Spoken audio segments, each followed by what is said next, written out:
because it seems to not be, hang on. Okay, there we go. Good to go? Yes. Okay. All right. Here we go. Okay. Hi, everyone. Thank you for joining us once again. Good day, good love, and good light. Thank you again for joining us today as we express and explore and transform through the various infinite alchemy of the languages of lights, of the light languages that speak to and through and from our souls, our star families, the beginnings and the ends of time that stretch through the entire cosmos. We're always receiving and sending information.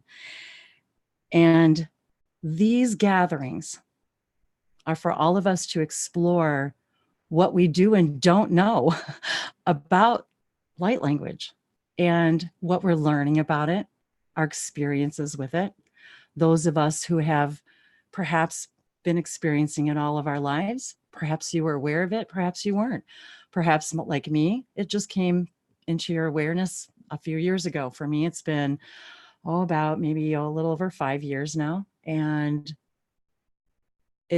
from the very beginning that I began discovering my own multidimensionality, channeling, my connection to all that is when I began speaking, hand signing, drawing symbols. And it was very new to me. It was very exciting. It was very bizarre. It was scary.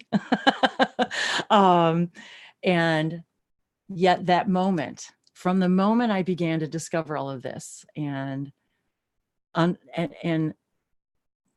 experience it with others in gatherings just like this, where we were together, speaking different languages, wondering what we're doing, what's coming through, yet receiving information and sharing it with each other. It allowed us to explore and know ourselves in ways that we never had before. And for me, it was the most exciting thing that has ever happened to me in my life. And I know that I don't take that, I don't say that lightly, because I've experienced a lot of things in my life, including, you know, being a mom, and different, and so very special and so very sacred. It was something I kept deep inside of me, and I didn't even share it with anybody, my family, no one, for a long time, actually. And a lot of it was because I didn't understand it, didn't know how to explain it, didn't know what it was. And I was still learning and exploring it, but yet I felt like it was a new part of me I wanted to explore in my own sacred time, in my own sacred space, in my own way. And it was probably, I don't know how long into it, Bree, that you and I met. I think you started like a little over a year before I did, because I met you in February of 2016. 16. Okay, so I had I met you in person, but maybe in January. Right. So I started my YouTube channel in January of 2015, and I had just started speaking light languages just a few short months prior to that. And I think what surprised me the most is because I was so excited and passionate about sharing it, and I couldn't understand why it wasn't as exciting to so many other people. And so I started I really started asking my guides, why me? Why am I so excited about this when everyone else who I know that does speak them maybe doesn't, I don't know, experience it the way I do, or have this drive, this fire inside of me to share this. And then as I began to discover all of the different ways that I was being guided and were receiving information on how to use them, how do we apply them? It's like, okay, it's great to do it, and it's fun. And we had a lot of fun speaking to each other and sharing and exploring and laughing and crying. And yet at the end of the day, it was like, okay, but now what? Now what do we do with this? It's like we have this beautiful thing that we understand is so very powerful, and it's driven by this deep, pure light of intention. And how do I express that? How do I share that? And so I started doing it, making videos as I was guided one day, walking my dog in the forest. And I was guided. What they said to me was, we are the emissaries of the Light Collective. We, along with you, we have worked together and are going to work together again now. And we're going to share the information coming through nature, and any way that we share our perspective with you. And we're going to begin to guide you and share and show you all the different ways that humanity can use this beautiful gift and ability that each and every one of us has if we desire to develop it. It's just like anything else, I think. Like, I am not a Picasso but that doesn't mean I don't love to paint. So there is no perfect way to do anything.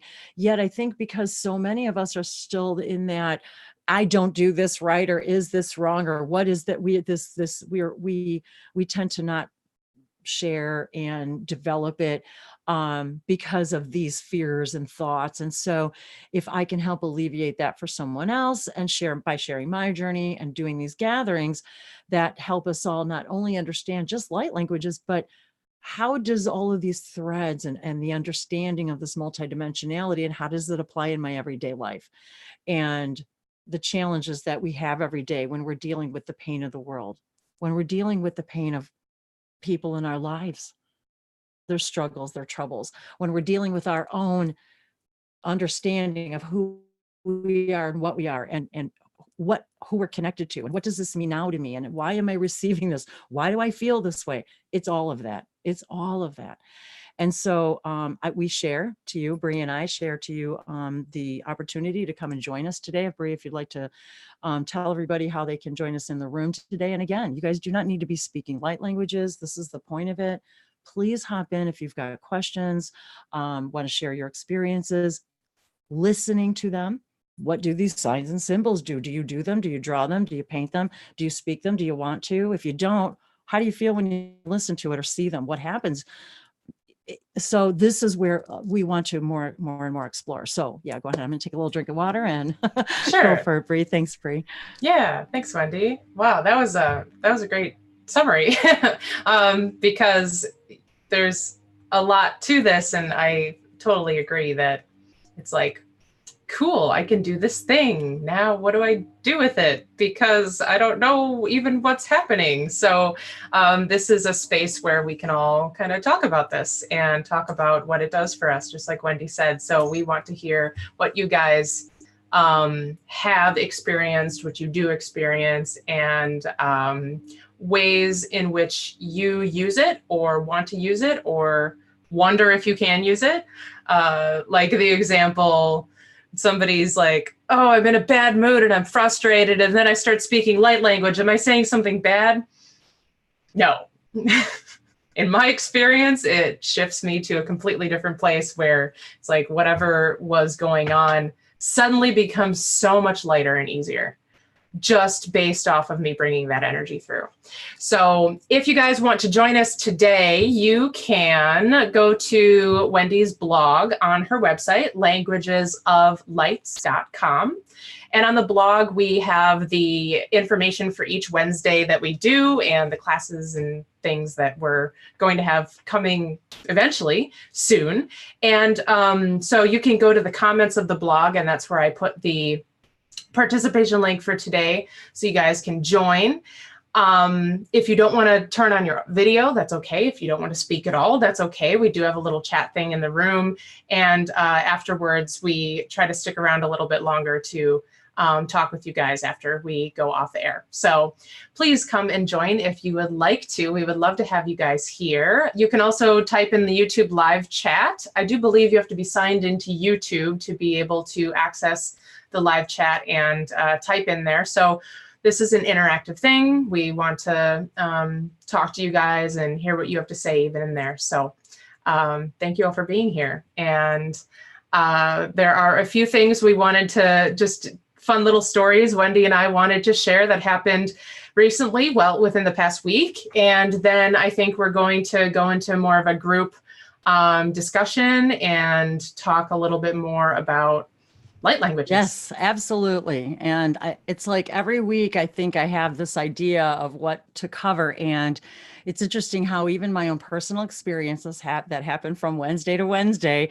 and then my interactions with all of you in between completely um, create a whole new reality for me. And so sometimes what I think I'm going to talk about, something will happen in my own life, or and the things that even Bree and I've experienced just in the last few days, and things that in everything in her life, in my life, and just the even the contrast has been,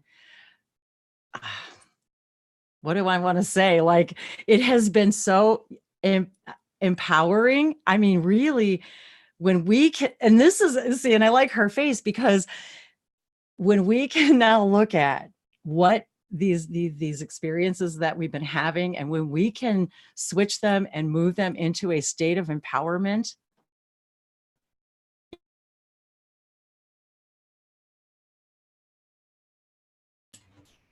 Oh, you're cutting out, Wendy. Um, I, I had a weird face on when she said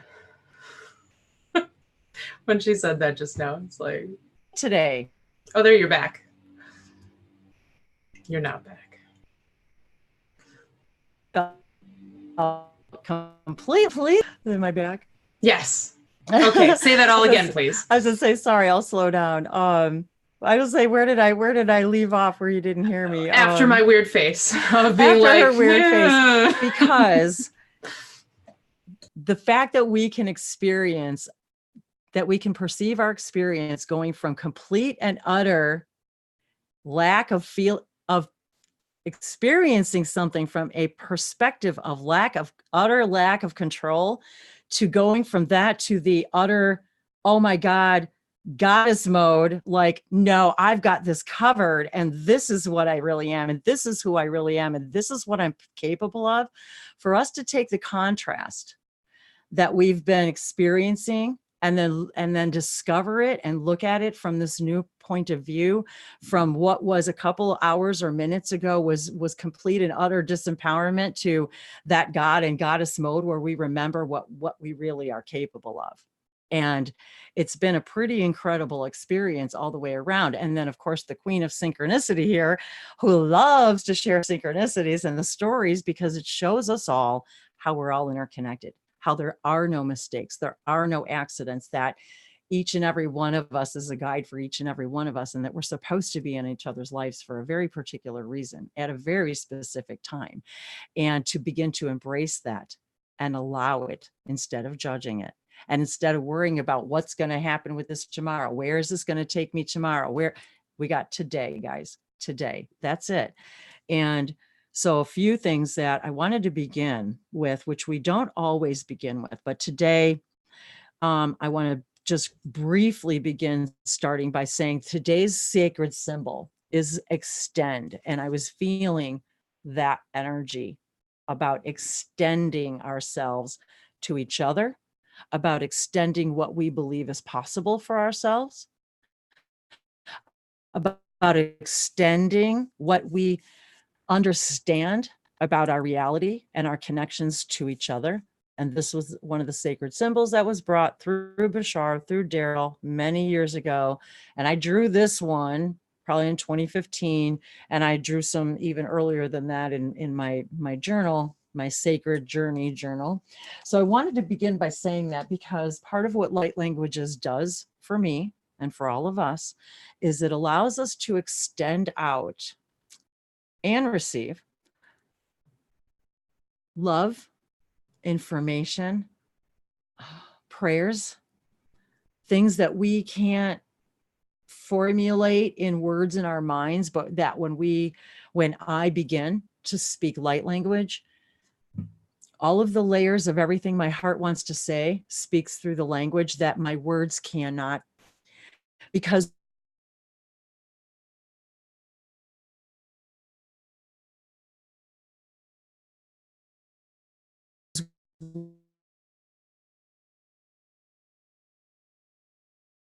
we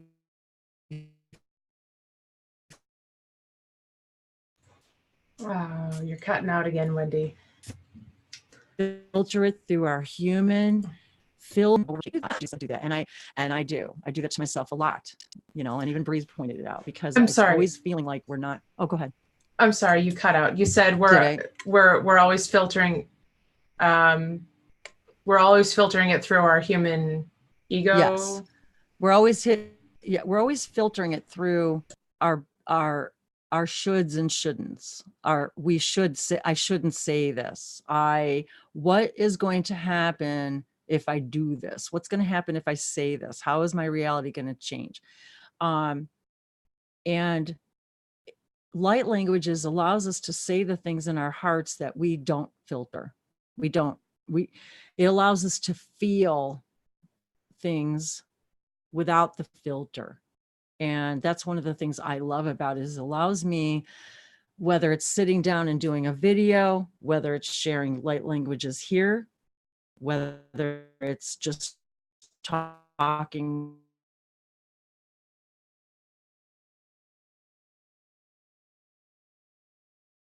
with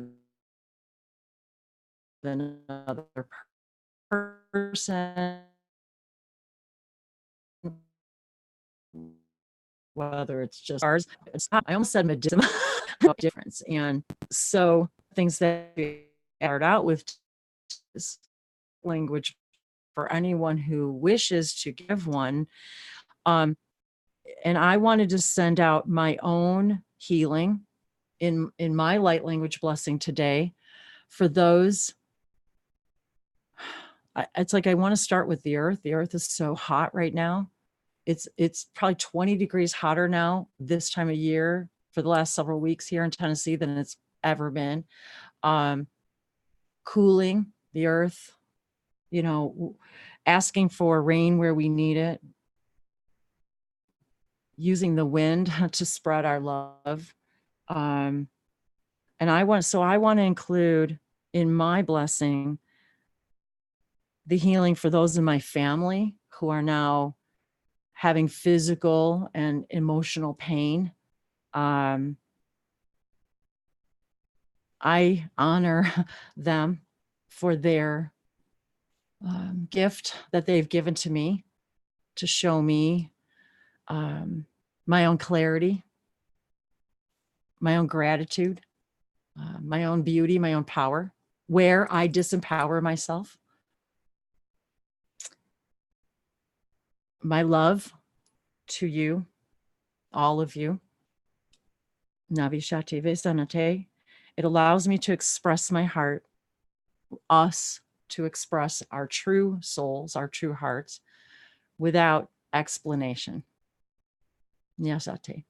So with that, I'd like to start out with a blessing for all of these things that and all that I haven't even mentioned that seem to come through as I look at the trees that they desperately need a drink, and that all of the things that are affected by that, and the people in my life, and Kilesa, Abashote, that they all things receive exactly what they need, even if I think this isn't perfect, this situation, this circumstance. Maybe there's a reason the trees need to be dry today. Who am I to say? But yet I say, I give what is needed. What is that needed to me, to you, to your heart, to my heart, to all of this? Vijana televasana seda paliaka. Vijana filianta is amasela, batula amatea. And Bree, if I cut out, just stop me, okay? Avijina veseleva anamalaka. Tepole shanaseve savizamaniala kevalianto. Miava. Enashe tiavakia. Extend yourselves, extend your heart, extend your time. Mialokia shanasaya. Makwai shanase daviashoyai. Be generous with your love and your time, and don't judge it. Miawa ushevia. Mia itali sanakila kisanana. Let it be perfect. Via Isha, because it is perfect. Eva sanase. from the eagle's perspective, by Eva Samvashinatya, from your higher soul source perspective, it's perfect.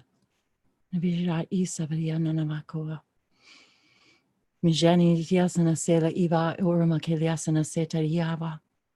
do we see pain as perfect, you ask?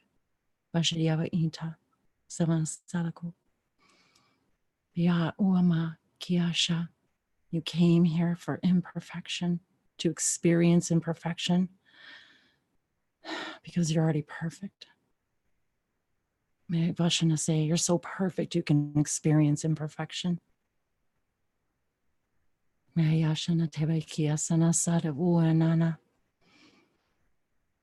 every experience is beautiful and perfect.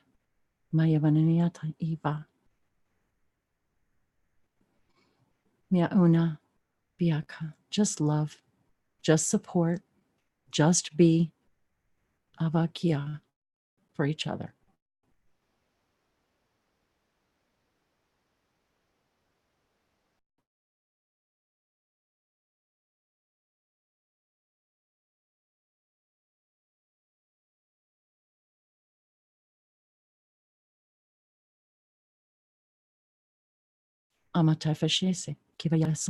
Expressing your heart is scary.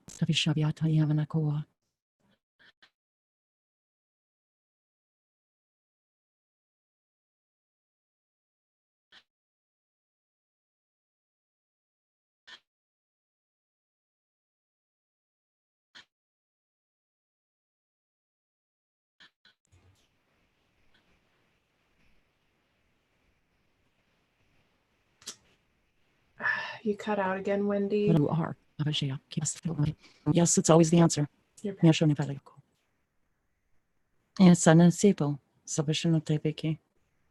Always was, always will be. But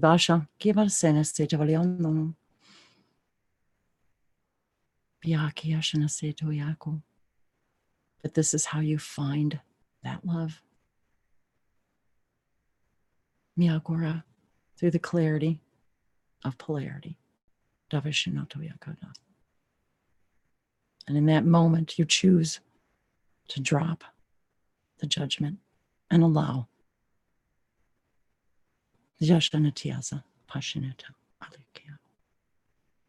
Allow your heart to speak through everything you do.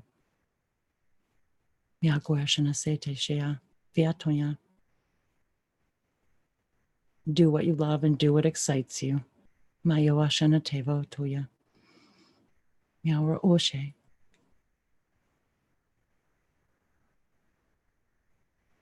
There is your power.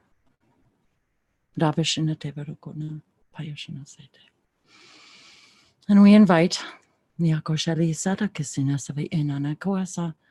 your blessings. And we thank you for allowing ours. Mahalo. Namaste. Thank you, Wendy. Aya so ne sho ka ai ne sao ko sho ko o aka ai ne ya so o asha ko o ai ia a ai ia sho ko e ne so i o ai sho ko o kai o ko o ai ia ai ia an ne yo o a ia an nai o e sha ia o an nai Aya an na ia sho an ne ia ao ia an ne ia ao ia an ne yo o e ia an ne ia sho o an nai aya an na ia yo o an e ia a Iso hotoro ushu suniti si okoto shahai. Ne si si hoso shoko so hoto sho soko hoi shi si haya sahai inne yasa inne yasa au si asha sahai otoa ia yo yotoa tandia si asa an yasa antios oto shaka ai ne ia ya an ayos oto shi ne ia yasa auto shike yasa ai uto ono dan ia tayo o ish in ia ne shu ni how ne yat on this is nanes ne seas ne so to show so uno so uno ne so isha I no ish I o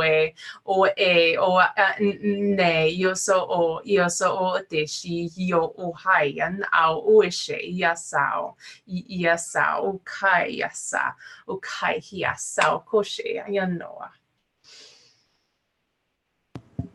Ia kai shia wa ima iwa uami anakwa iho satashi ukoya naka nyaso.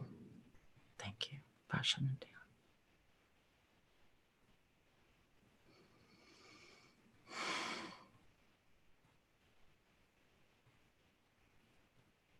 I felt very ancient stuff going on there. No shoakwa iha. Yeah. Yeah. Would anyone else like to share? You don't have to. If you'd like.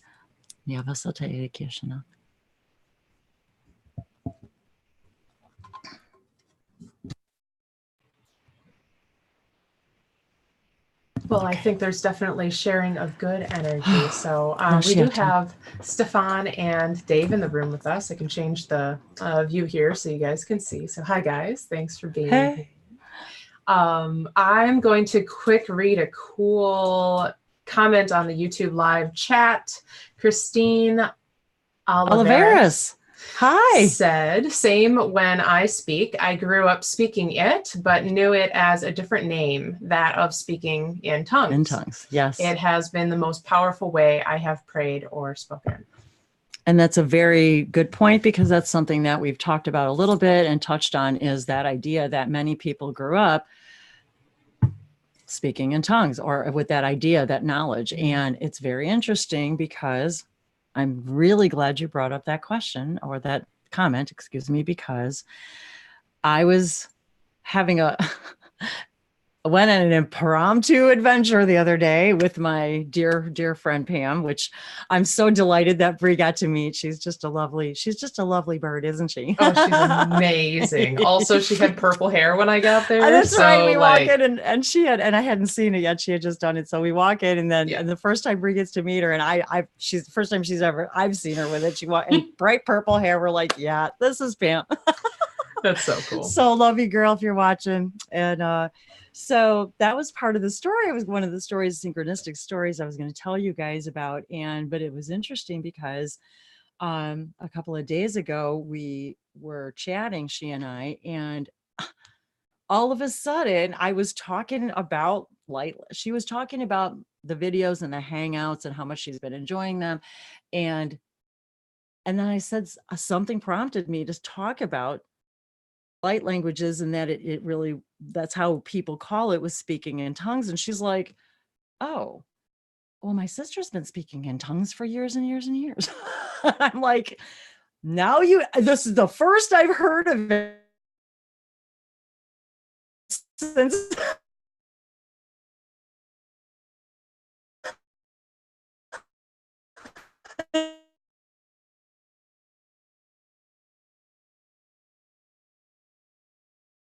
since I've known you.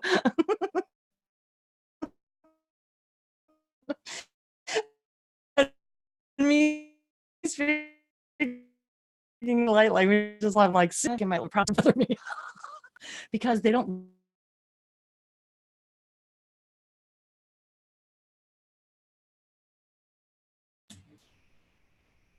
Oh, I just realized, I was like, oh, I just popped right out, didn't I? Yeah. So I heard you say, talking about her sister speaking light language, and you didn't know that she did, and she didn't know that it was light language. So Right.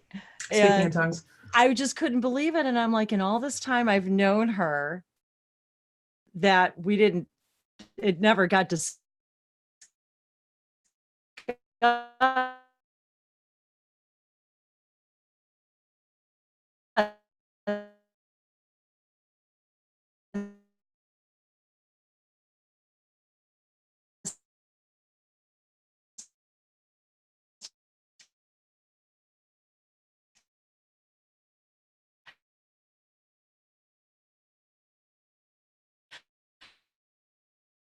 But what I was going to say about the judgment factor was that we almost said exactly the same.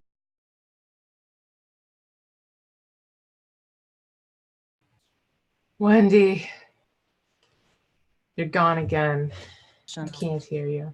Okay, guys, sorry. You're back. I know. I'm like so sorry about my internet today. I don't know what's going on. I just typed in the live chat. Let's all energetically send selenite energy around Wendy's PC. So if we just all place selenite energy all around you, maybe maybe that'll help out, because this is a little bit difficult to understand what you're saying. You're back again. I know. Am I cutting out too? Are you having a hard time hearing everything I'm saying? No, it's just me. No, you guys are fine. It's just me. It's just we're so rural here. So yeah. Right. I just wanted to make sure that you can hear what I'm saying, so you're not missing anything. And you are cutting out again. All right. Check this out. This is what you get.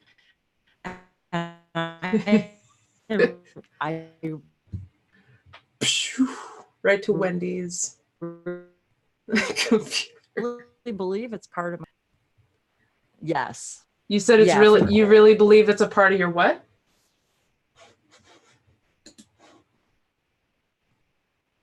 Oh. New show is near so kai yo deseo na yo kawaii. I don't know if this is gonna help, but this is kind of just what I do in my daily life. You're back. Oh, hey, look. Okay, put the selenite on your head, and then you'll be okay. I'm just kidding, but the selenite party. All right, for real though. The joys of living in rural America. Yeah. The joys. The many joys. Speaking of the joys, you brought up Pam. Yes. Because her sister. Yes. So her sister. So we were just talking about how I don't think that I would be favored if I were speaking if I went to just walked into a church, her church, and started speaking light languages. For some reason, I don't think they do not see it as the same thing. And I don't think that, and so we were joking about that because we almost said it simultaneously, that I would probably not be very welcome in the church. And so, what I think is interesting, because I've never been in a Pentecostal church, and please, everybody, chime in here if you guys have any opinions about this, because I think this is really important to talk about, even though maybe it's like, I don't know, because if people grow up in the Pentecostal church, they are told, from what I heard, you can't speak this outside of the church, or if you do, you need to keep it quiet. You need to be praying beside your bed and speaking it secretly, and nobody can hear you because it's going to be weird out there, and they're not going to accept you, and they're going to think that you're crazy. And, so there's all of these rules that a lot of people growing up in the Pentecostal church are given. So then there's the whole, it is a momentary gift from God speaking through my vessel, but it has nothing to do with me. I'm just the channel that it's coming through. They don't use the word channel, but right. And that's a good point, Bree, because I think a lot of this we've begun to really understand how each of us are speaking light languages, yet the alchemy of our own I don't even know if I'm explaining this right, but it's like the alchemy. You and I, for example, we can speak a familiar language where we recognize it, or like our friends. A lot of our friends, Dave and I, you and I, Alicia and I, many of us, or somebody will start speaking, and you and I will go, "Oh, our friend Will speaks that," because it sounds like the way they speak it, Right. Similar energy or and is similar words, but pronunciation. I've really I've come to understand more fully my part in it, though, that how my vibration and the way I say it,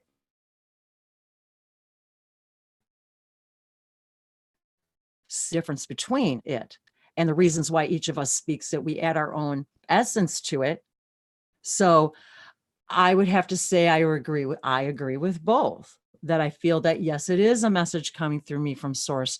And yet I also feel that when I'm delivering it, my soul and everything else and my experiences, everything I've ever experienced, and all of my guides and everything, they're all present in the alchemy of that message. So this is where I tend to differ in my own experiences of what I've realized from my own guidance with respect to light languages, is how much of a part each of us do play in it. That yes, we're the channel, but we're also the alchemizer. And each of us is going to alchemize it a different way. And the way I speak to you and the way I speak to any of you in the room might be very different, even if I'm saying exactly the same specific words. Or if I show somebody a symbol, each of you may receive it a different way. And then you're going to receive different stuff the next time you look at it. Right. It's like a painting. Right. It's like, how can we translate a painting? Well, it depends on the eyes of the viewer in the moment, because we might see different things or experience different things depending on when we look at it or listening to a song or whatever. The light language is a form of art. I've really believed that part of my excitement and joy was to help bridge this gap for all of us, to stop judging what this actually is, and to find a way to bridge that and understand that it can be or is the same thing. And I find the interesting thing about unconditional love with respect to religion in that sense is, I would think that if we are being unconditionally loving and fully allowing, and that we understand that everything is source's presence, God's voice through everything, then wouldn't that be a human judgment that they're different? Yep, sounds like a human judgment. And so how do we bridge that? How do we or dissolve that altogether? Well, this also brings me to another facet of this. Facet. I love that. I like that. Diamonds, like facets. Yes, yeah. I love it. My teachers of teachers. Yes. With your little golden apple. I love it with my lovely golden apple. Your mom's so sweet. So what I was also going to say about this, and this is something that I'm still learning about. I mean, this is my current understanding, is I can tune into a frequency, an energy of let's say a collective or a specific group or a specific intention of a message that I want to bring through. And that has to do with the, setting intentions before prayers or blessings or healing or whatever. With light language, it is extremely powerful to set intentions, because then you are it's like you're opening that door. Out of all of the doors and possibility of creation, when you set the intention, it's like, this is the stuff that I'm going to bring through this time by speaking these languages. That just came out of nowhere. Well, that's how channeling works. And that's Yeah. another thing, that we're breaking the boundaries, you guys. This is the next wave of channelers. We're breaking the boundaries of what we've even judged as channeling, of the Yeah. fact that we can share, that we can receive information, that we're not like thinking it. We're not, you know what I mean? We're receiving it and sharing it simultaneously. That's channeling. And it always was that way.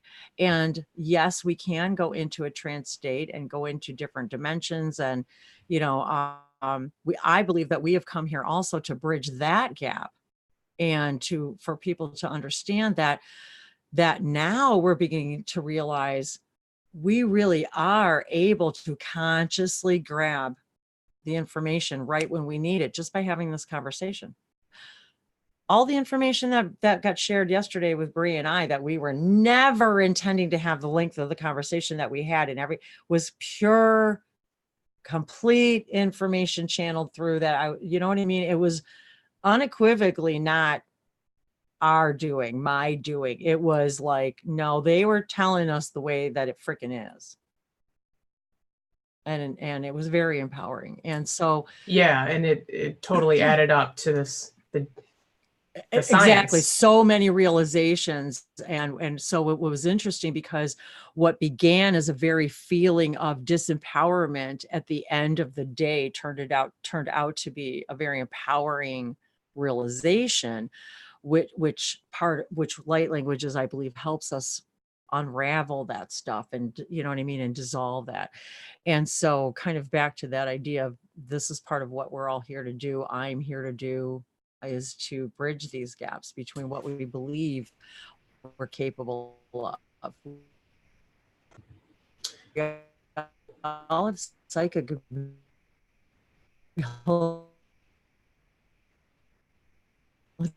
all of us, that's channeling. We're receiving information, and then we're using it, and how to use it of the third dimension. It at synchronicity and how exciting it is. And yet we realize that synchronicity really is always the rule. It's not the exception, it's the rule. It's our awareness of it that's the exception.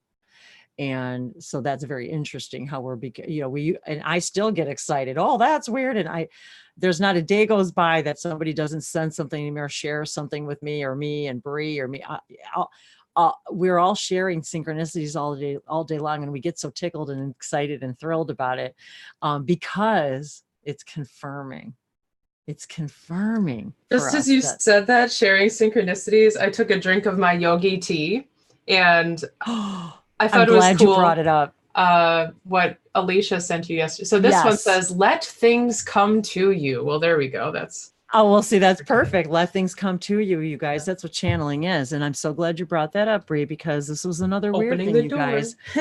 Was it a week or two ago? We were in one of these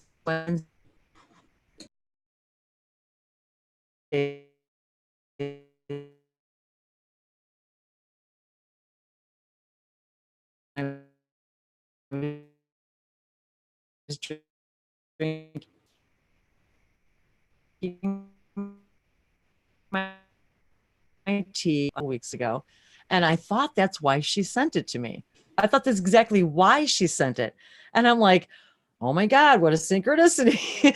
I just had that exact tea bag and I read it out loud in a hangout. Well, she didn't even know that. Yeah, that's so cool. Didn't even know that. I love that. So here we are, you guys. What, 5 years later?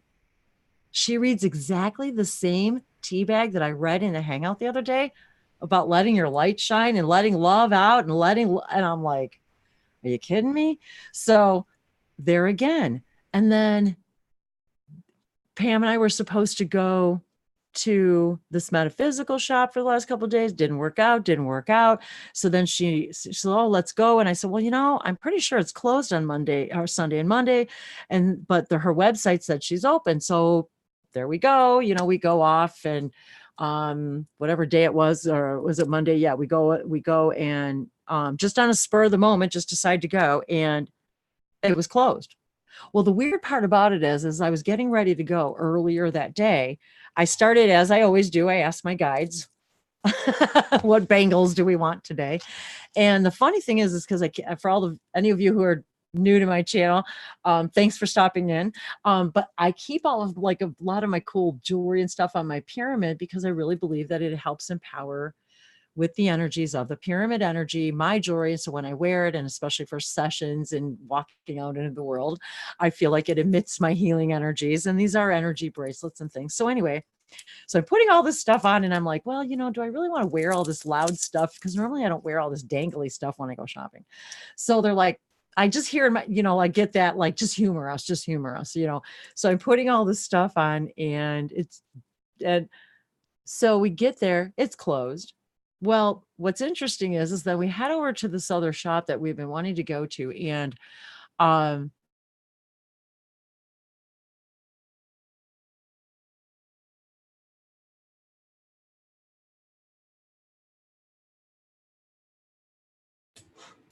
Wendy, you cut out again. I can't hear you. This is a cool story, though, that you able to meet cool people in your area, like-minded people. That is what we're all looking for. Well, that's what a lot of us are looking for, is connecting with like-minded people. Oh, so she completely got kicked out, and she will be back in a second, I'm sure. Gosh, lots of internet strangeness today, guys. Let me know if my connection gets choppy too. Mine should be okay. It's telling me that mine is okay. But yeah, it's you. you're back. It's me. I know it's me, you guys. I'm so sorry. Can you hear me okay now? Yes. So last I heard, you were going shopping. Yeah. You decided to, you knew that they were closed, but then she said they were open. Right. That's So what we I heard. decided to go, and of course they're closed. Their website said they were open, but their Facebook page said, or the opposite. Anyway, they were closed. So it was just conflicting information. That was all. It was just one site said it was open and one site said it was closed. So, anyway, so neither of us called that morning. Both of us got the intuition to call, but neither of us did. So this is what's interesting about intuition, you guys. The fact that we both ignored that was interesting, that neither of us called. Because what happened was I wasn't supposed to go to that store that day. On purpose, it was supposed to be closed because I never would have gone, because of our time constraint, we would have never gone to this other shop. So when we get up to put our stuff to check out, the lovely lady at the counter says, hi, Morgan, if you're watching,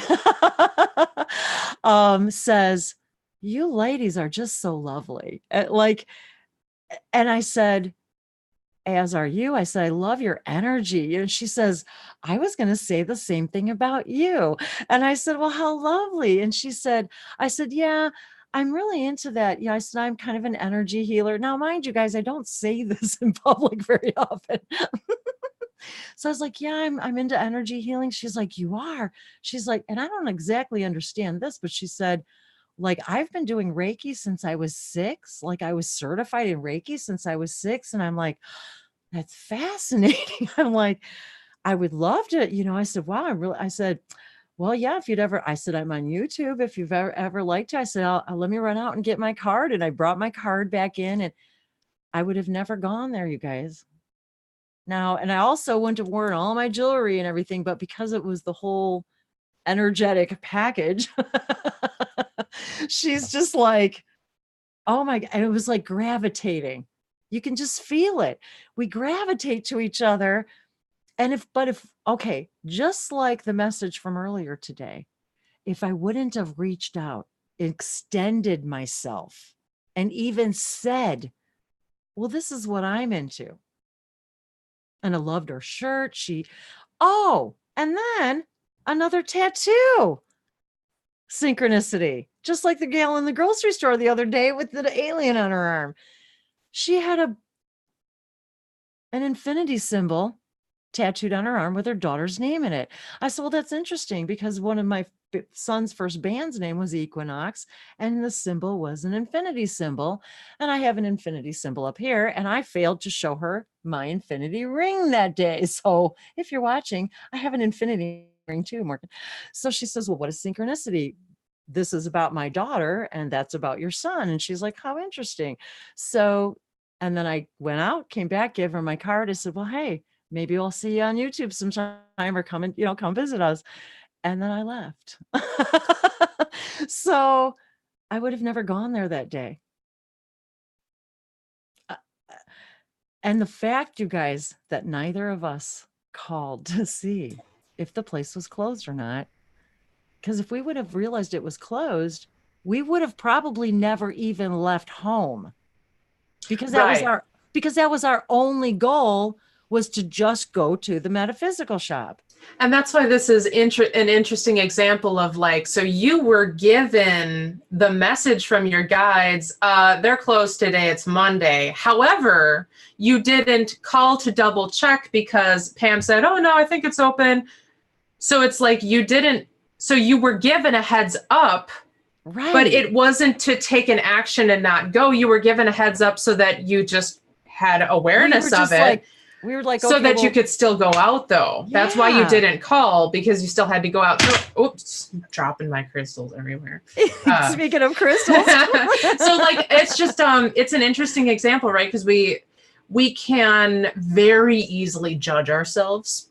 We're kind of conditioned to judge ourselves and the decisions that we make or don't make, and the things we do or don't do, or the intuition that we have and follow or don't follow. But sometimes we are given information to assist us, but it's not, it's like the feeling, you clearly didn't have a very strong feeling of, oh my God, I have to call them right now. Right. It was just information for you. It was just like informational for me. And it's weird, you guys, because normally I would have acted on something like that, because or you pull in and you go, it's closed. And both of us looked at each other and went, oh my God, we both had the intuition to call them and didn't. It was weird. Yeah. And the fact that my gut, it was almost like I was really following my instincts by not calling, because my gut kept saying, just go, just go. No matter, and it was weird because I kept even hearing, no matter where it takes, and we almost didn't go at all, you guys, because it was so late in the afternoon by the time we even got to leave. We were supposed to leave early, and later she got tied up by the time, and so we weren't even gonna go because it was so late in the day.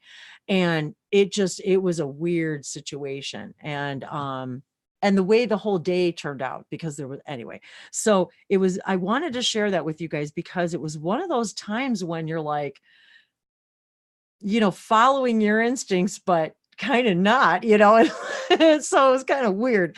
And so those are the kind of things that, and then me even talking to her and coming out and just being myself. And even Pam, as we walk out, she's like, yeah, you go, girl. Like, just high-fiving for just coming out and doing you, So it was exciting. It was really exciting. And, and I have to say, I even told Bree, when we did the event in Florida, sorry, my heart just jumped. Boom. Yikes. When we did the event in Florida, it was like, even with the business cards, it was almost as if I even told Bree before the event at all, I said, it's almost as if the event was just sort of a permission slip for me to finally go be me here. And I handed out more cards here than I did in Florida. So, what? Well, not really, but the point, you know what I mean? It was like, it was almost as if I knew that little piece of paper. Thank you, Bree. That little piece of paper, and this is going to lead into our next story from Bree. This little piece of paper became my permission slip to be myself. And Bree insisted that my beautiful feather, my white magic feather picture that I took on a whim. I was not even planning to take this picture, you guys. It was seriously, I had just finished a video and my arms were ready to fall off because my arms were so tired from holding my phone to make the video. That I almost literally could not take the picture. And I forced myself to hold the camera and that feather against the sun to take this gosh darn picture. The most painful picture ever taken. And so but really, it's amazing. and it is funny because this has been my permission slip to beam out that white magic, to be me here in this now, in this reality. It's awesome, you guys, that we can receive all this information and light languages and symbols and connect with our guides and our spirit worlds. But again, what are we doing with it? How are we grounding it here? How are we changing how we feel about ourselves and each other and how we react to each other and interact with each other? And it again has allowed me to be more me than anything else that I've come across in my life. And as weird as I've been all my life, even my mom has said to me, and I think I've shared this with you guys before, that I'm so happy for you that you're finding your love, your light, your passion, what it is that you came to do. And that I'm sorry that you felt so weird for so long, but yet I'm so happy that you found this, whatever this is today, whatever this is. So yeah, just, I wanted to share those with you guys. And I wanted to, and to take that opportunity to thank Bree for her lovely graphic work. And we were really down for the time. I mean, it was crunch time, and yeah, she pumped it out, man. I'll tell you what, when this girl, when this girl wants to rock, she can rock. And I got to show, speaking of rocks, real quick, remember you guys, I was showing you, or maybe, it was in my video the other day. I was showing my shungite, and I kind of laughed because talk about synchronicity. So I unwrapped it, but I didn't really look at the paper it was wrapped in, and they wrapped it in a magazine page from Russia, and it's in Russian. And I had to laugh because when I looked at it, my guides were like, psst, hey, look at the paper that it was wrapped in, right? So I'm reading it. I don't read Russian, but so I'm looking at it. But if you look at if you look at the advertisement that it was wrapped in, I don't know if you'll be able to see this or not, Bree, but I think it's talcum powder or something. I don't know, because I don't read Russian. So if any of you guys can read it, please let me know what it is. I think it's like powder or something, but if you look at it, look at the hearts, peace signs, flowers. I'm like, are you guys freaking kidding me?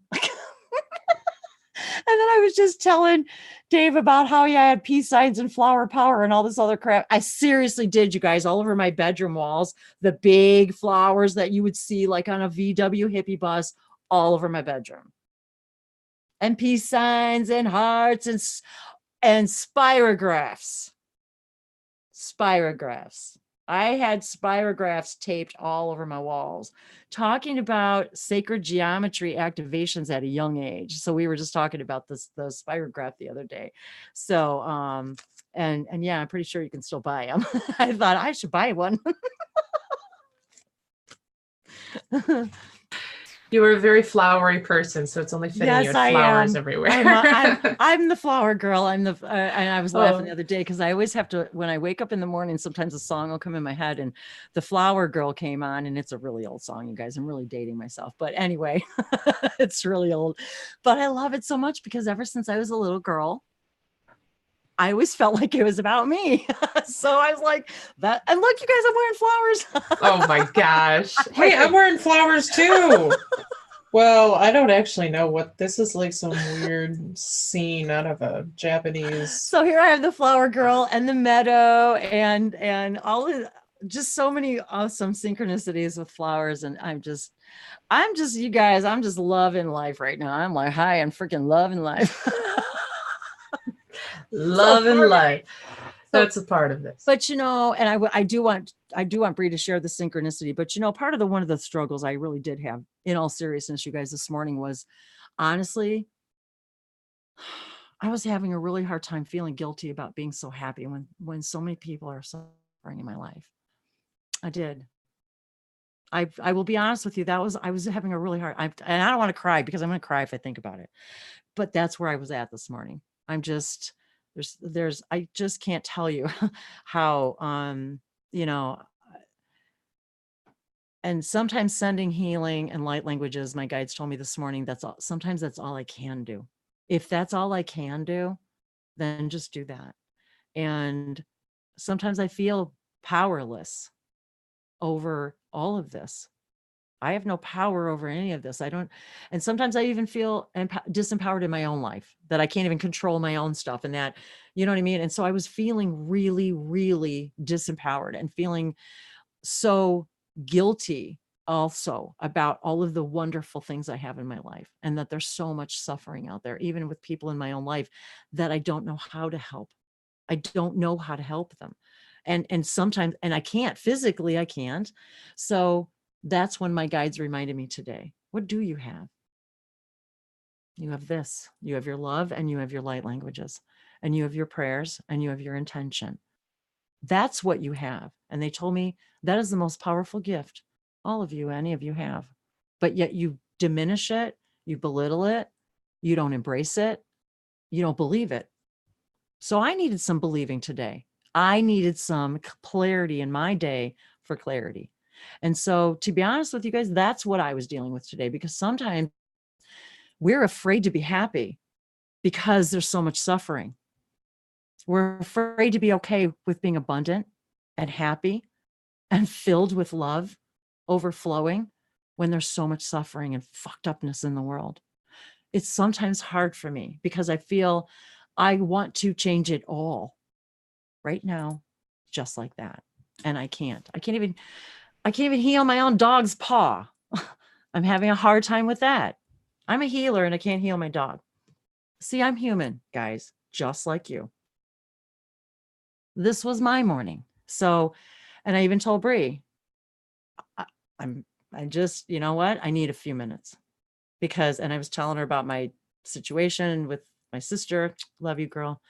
And I was burst into tears because I can't help her. I can't be with her. I protected her all my life. And now I'm 500 miles away. I can't even be with her. I can't hold her hand. So, yeah.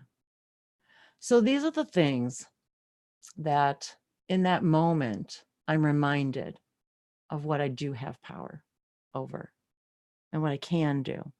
And the simple fact that I'm even sad about it is my guides telling me, we don't agree with what you're thinking about right now. And that's why you're sad, because you're feeling something that is unnecessary. And so, again, this is the deep stuff that we don't always get to talk about, but I want to be real. And this is my morning. This is, you know what I mean? This is yesterday. This has been my last few days. And yeah, there's all this other amazing, loving, amazing things happening in my life every single moment. So where do we, how do we, what's the word I'm looking for, Bree? Well, I have a question about what you said, because I've heard you talk about this before, and I think it's really important right now to maybe just go over again. So you just said that your guides were reminding you that that you're sad, and that it's like the word you used was unnecessary. And so from an aspect of like, I'm choosing to be sad right now. Is it necessary for me to be sad? No, I'm choosing it. So I get that. But then there's also the aspect of, but no, but you're right. But it's still, but it is necessary. Right, because then there's also the aspect of us being triggered, like life triggers us to get the energy out of our body. the emotions that we have stored, the energy blockages that happen over time when we shove things down and suppress them down and don't talk about them and don't share them and don't address them and just pretend like it's just going to resolve on its own. That's when physical manifestations of illness and things can happen, when things are blocked in the body that way. And so my understanding is getting triggered in life helps us get that energy out. And sometimes it puts us into these states of severe sadness or severe anger or, you know, just outbursts and I'm not saying that, like, you know, it's good to go into extreme detrimental outbursts where, you know, you're like, but what I'm saying is, like, we sometimes need those experiences, and life kind of will set us up for that if we don't take care of it on our own. Most definitely. In our own way. Most definitely. Yeah. So I guess just the word necessary, I wanted to maybe. And that's, and you're right, that because that's maybe not the best choice of words. And actually unnecessary, I think what they were really saying to me, is that I think what the point was when they said unnecessary was that they're saying, from your point of view, you think there's something wrong with this situation. That even though you can't control it, even though you think it's sad, even though and that's where they were kind of going with that unnecessary thing, was like to show us that even, you know, and even this was Buddha's struggle. These are the master's struggles here. How can we come to terms with the suffering, yet changing the suffering and accepting it's all of it, you know? Yeah. You know, I mean, Buddha sat under that Bodhi tree for how many, trying to figure out how do I come to terms with all the suffering and still allow the beauty in my life? Yeah. I mean, as empaths, and even, you know, Daniel Polak in the live chat, he's talking about being an empath and stuff. And so did, yeah, then there's that. Well, and this ties into the whole conversation, because everything you're talking about, I've recently been sobbing harder than I've ever sobbed at the pain that some people on earth are going through. And it's like connecting to that and feeling that. But then also, because of what I know now, when I go into that place of just like being overwhelmed by this, just, it feels like empty.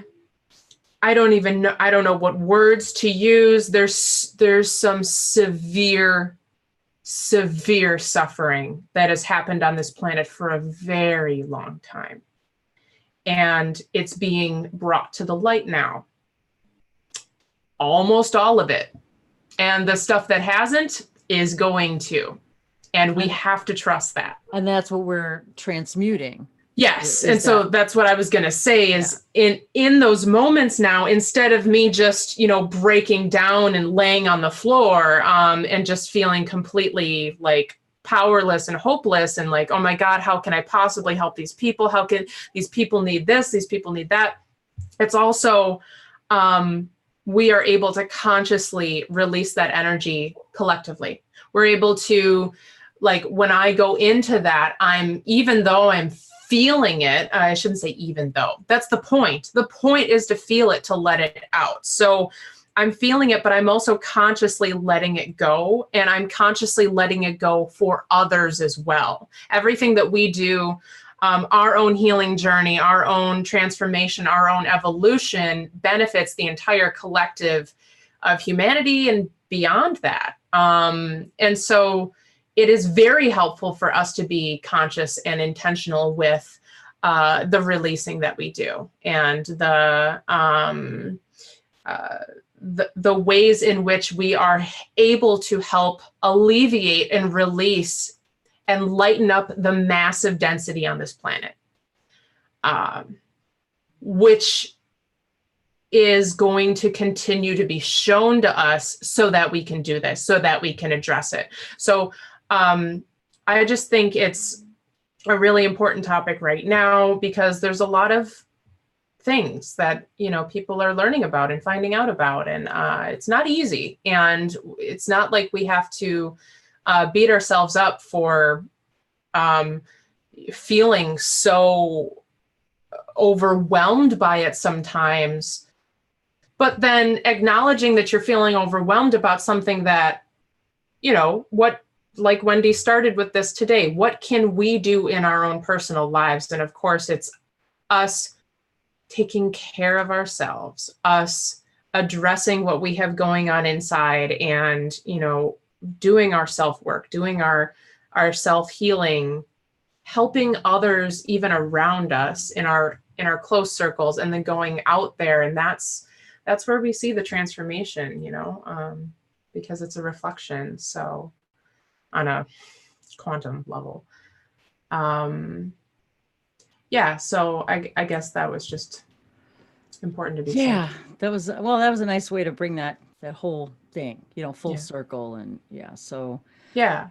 And I think this is a time for me to share the cool, because yeah. this ties into all of this really well now that I think about it. And So, actually too, yesterday, so it kind of almost has a little bit to do with yesterday too. So yesterday was International Music Day. So, of course, being in choir all my life and singing and loving singing in light languages and music's been a part of my life since I was little. It's been it actually saved me. It saved my sanity is what it did. So I found it very interesting that in my awakening process, I started drawing a lot of symbols and triangles. And one day I sat and did a whole page, and I wish I would have gone through my books to find it now. But I did a whole page of different symbols with triangles and things, and several of them had the treble clef inside. Something kept telling me the symbol of the triangle. And I was already familiar with Bashar, and I was already familiar with the Yael, and, you know, and the triangles and being their symbols and things like that. And so, and think about triangles and triangles in music and just all of that. So then when my guides were showing me, and one of the ones that I made was a triangle, but then it also had the staff. What do you call that? The music staff. So it had the new music staff going through it. Well, so I had a bunch of these, and one of them I had drawn that symbol that you saw on my I was gonna say my birthday card. What the heck? On my business card. And it has the clef inside. And then I did a swirl, and then some like bright lights, like little lines suggesting like extending out the song and music and light and energy. So it was like the symbol became like, they showed me like, this is you, like, this is you, you're galactic, but you're angelic. You've got the music, you've got the blah, blah, and the sacred geometry. It was like this combination thing going on. So one day when Bree and I were looking through stuff, and she's looking through my symbols, and we were looking to we were starting up the website. And that's when we were going through stuff and symbols and thinking, oh, you know, we got to come up with a logo. And I said, well, I'd really like my logo to be one of my symbols, you know, let's kind of look. And one day she just said, what do you think about this one? And then she started playing with the colors around it. And I said, oh, okay, let's add this, let's do that. And it was like, bam. And it's not even very neat. I mean, it was like, I was just scribbled it one day. So to me, I'm like, sometimes when I look at it, I'm like, oh, it's not very neat, but it's me. And it was what it was that, you know. Well, there was a reason why I specifically selected that symbol. And there's a reason why I didn't say, Wendy, you need to draw this perfectly. You need this symbol. You need to redraw it. And it she needs to be. She wouldn't even let me. She's like, no, it needs to be the way it is.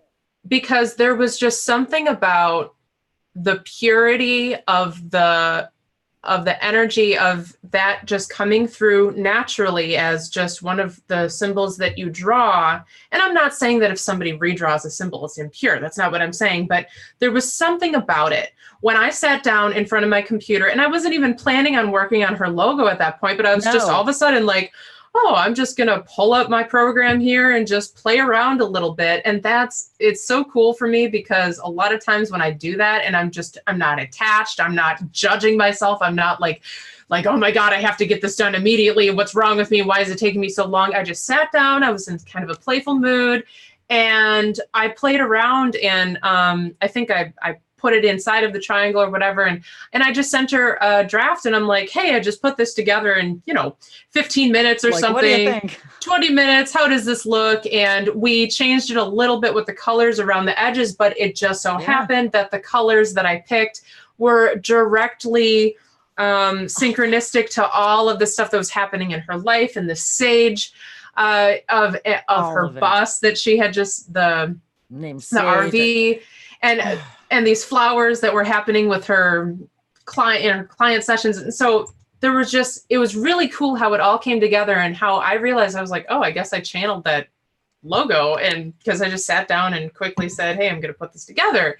And I think it's so cool too, because there was that intention of like the triangle and the shikani and the Yael and their exactly, and just that idea of music and sound and healing and vibration and putting that out to the universe. It was almost like that was a symbol for like all of those things. Yeah. And what's interesting too is that even when Bree was designing the website and putting the colors together, I couldn't believe it, because I had painted this table that I still want to use. I want to show it to you guys because I want to get it photoshopped so I could anyway. So and I painted this little yellow table that I got I just rescued it out of the trash, tiny little yellow table. I'll actually next week, I'll show it to you guys, because it's small enough I can hold it and show it to you. So I just happened out of whim one day, had painted this table, just made it up as I went along. Every single color in the logo and my website are identical to the colors on that table, but I don't believe has ever seen it. Even though she had been to my house, I don't think she had ever actually seen the table, because there was always so much stuff on it in my studio. So I don't think you could ever even see it. And no, I don't think it was weird. I mean, it was just really weird. So whether it was subliminal or not, that the fact is that it was weird, you guys. I mean, all of it. So even like and what's even weirder, you guys, is when I painted this table, it was years ago, triangles and then little feathers. So here I am with the triangles and the feathers and the magic and I'm just like, and I drew that table years before I was really into all of this. Although I was trying to remember if I had already found Bashar yet or not. I honestly don't remember. I think I probably did. I don't know. I forget. I forget because everything's now. This is true. Anyway, time is an illusion. So with that said, so that's how the logo came to be, and that's why the symbol in there does not look like a perfect drawn, like this is professional and amazing. It's like, it's raw, it's real, it's how things come through, and that is the original symbol that she drew. I edited the color a little bit. So I think that's a really cool part of it. So with yesterday being International Music Day, and with us always talking about how light languages are, everything speaks a language of light, and how the universe is like this divine orchestra that's happening, everything happening perfectly at the perfect timing, and the astrological changes and it's all coming together for our highest good, even though it's not always, we've been going through some tough stuff here, but it is all happening the way that it needs to.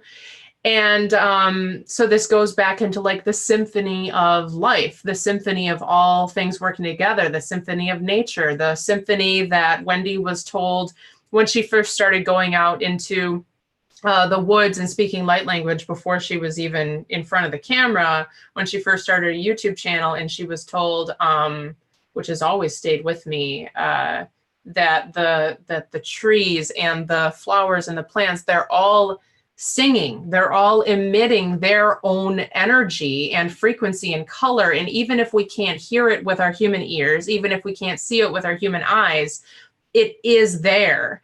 And it is all working together in harmony. And that energy being in the background of anything, especially these light language videos, was adding to the transmissions that needed to come through for her. And the same goes with all of us. You know, there's a reason why some of us are like, do I want to, you know, record in my dark basement, or do I want to go out and sit underneath a tree and record a video? And, you know, it changes the energy. So with all of that said, then yesterday was International Music Day. Wendy and I chatted about stuff for quite a while. And this ties in with a recent synchronicity that happened. It's really cool. Okay, so I'm gonna pull up the scenes here. So sometimes when it's like really late at night, I'm about to go to bed, and you know, I'm just like chilling out, finishing my dinner or whatever. I'll turn on something, and sometimes I need something funny because lots of crazy stuff going on in the world, right? So I turned on The Office because I'm on like the second to last season and I haven't finished. I'm like, okay, I'm gonna finish The Office. I'll finally finish it. So there's this scene in The Office that starts playing, and this was like what, maybe a week ago or it was quite a few days ago that I had originally seen this the other night.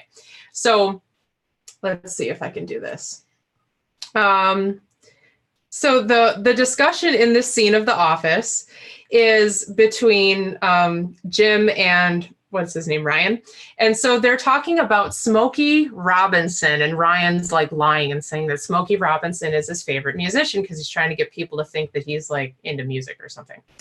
And so Jim's like, oh, really? Well, it just so happens that Smokey Robinson has a concert here today. So you should go if he's your favorite musician. Of course, you're going to go to his concert. And then Ryan says, who's opening?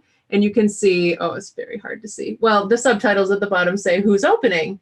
And then in the very next part, he says, Paul Anka is opening. So I hope this isn't backwards. No, you can actually see. It's hard to read only because the letters are white, but it says who's opening, Paul Anka. So Paul Anka. And Paul Anka is Daryl Anka's is Daryl Anka's cousin.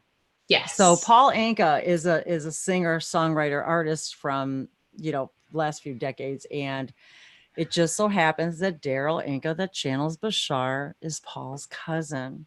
So that was kind of the first layer of the synchronicity. And she had just turned the show on randomly. So that's what's even funnier. So, okay, so go on. Yeah. This is the same episode. So then later that night, and now I'm getting scolded by Stefan for eating before bed. Well, you know what? I ate before bed, so.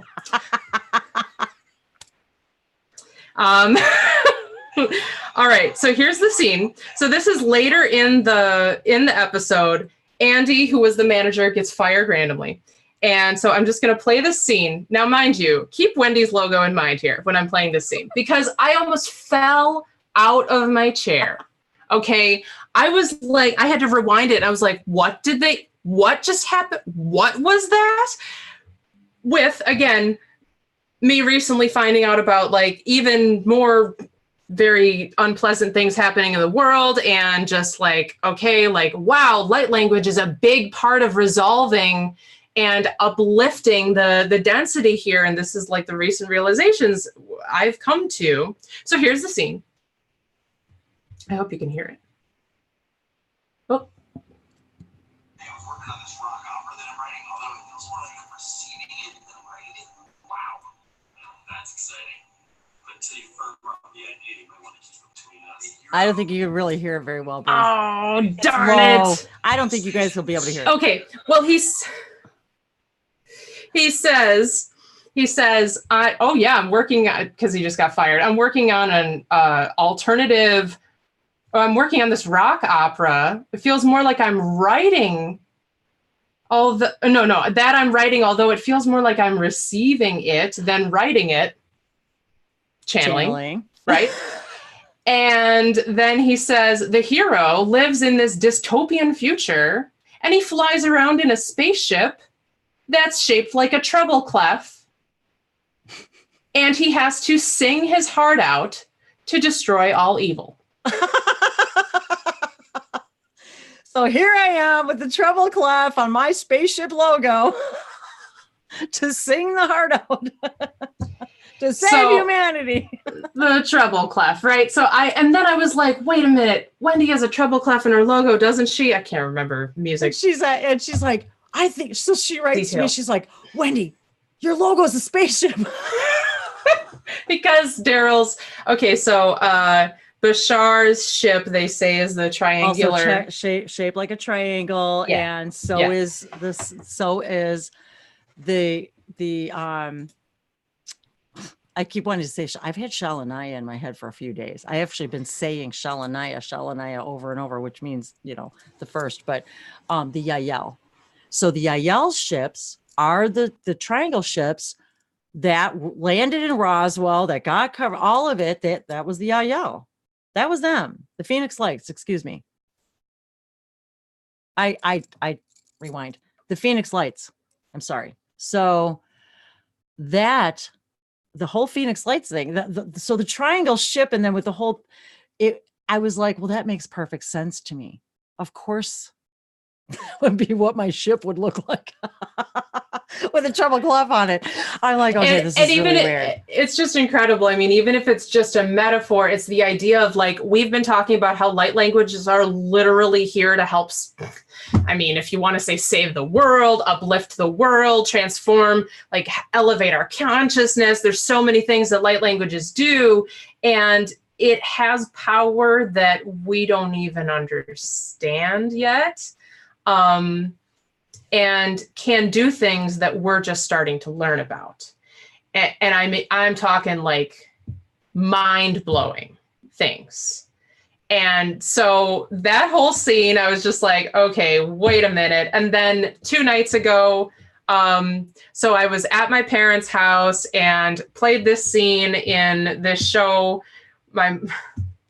My mom we were watching a funny show, and it's Malcolm in the Middle, back from the 90s. And anyway, they say Tears of a Clown is in one of the scenes in this romantic restaurant. It's like, oh, play Tears of a Clown, this violinist. And I didn't know what Tears of a Clown was. Okay, I don't know this music. Then I started watching the same scene from The Office again because I had replayed it to send it to Wendy. And then Pam says, Tears of a Clown.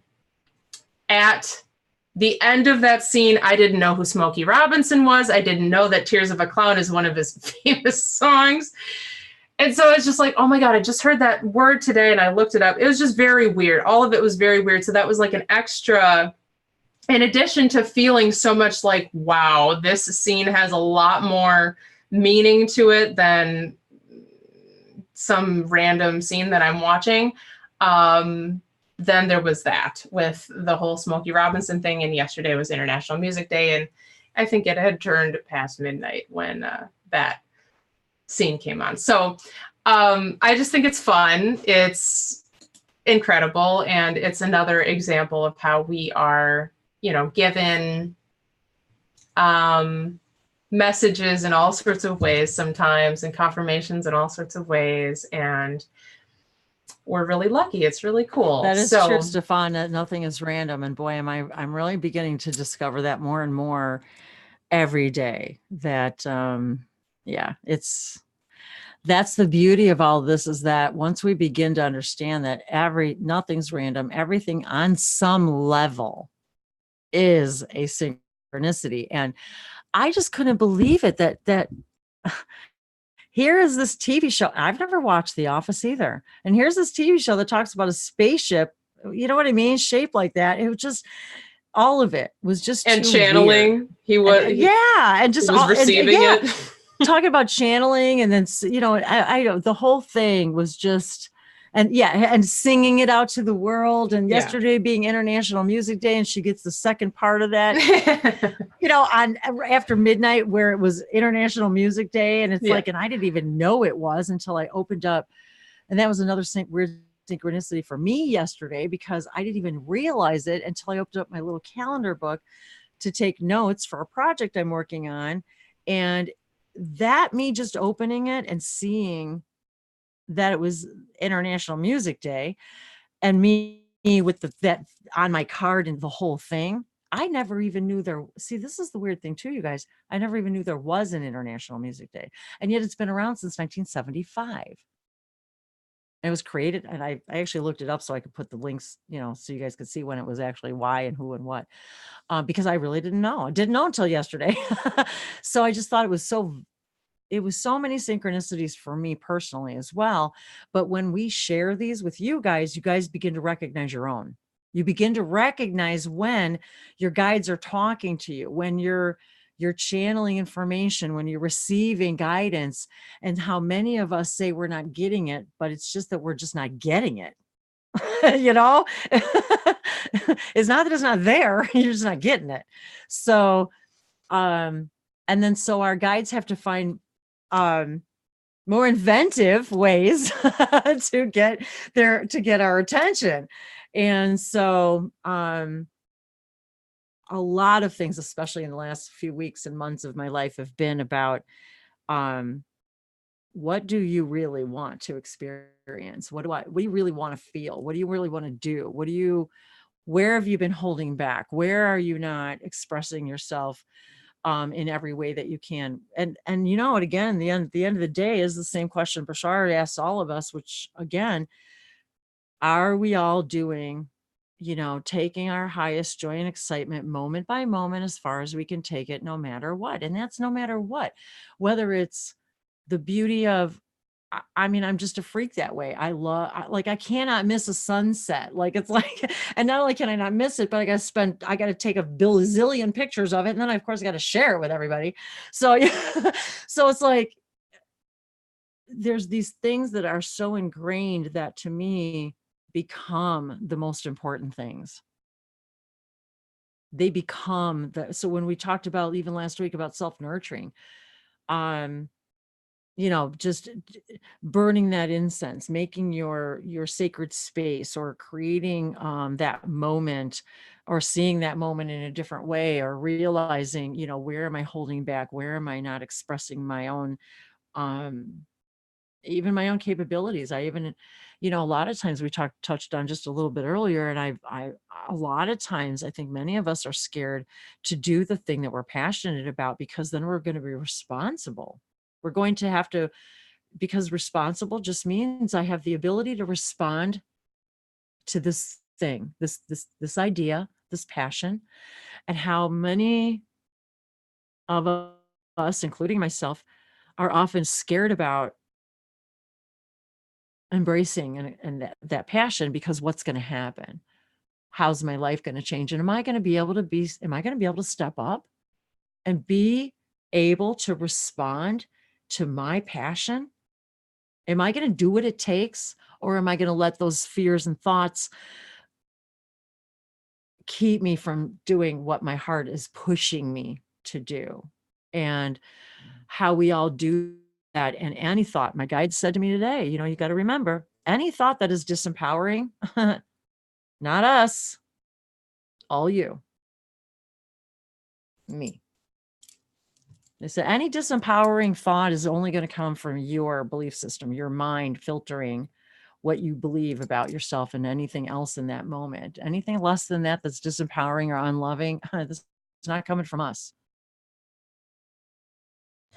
I think that's a good distinction between ego and, like the logical spinning hamster wheel, and our conditioning, and, maybe programming that doesn't actually support our highest evolution, and then our guidance. And it's still something that I think a lot of us, me included, are working on deciphering and discerning. Is this thought that just came into my head from my ego, or is it guidance for me? And it really also comes down to, how does it make us feel?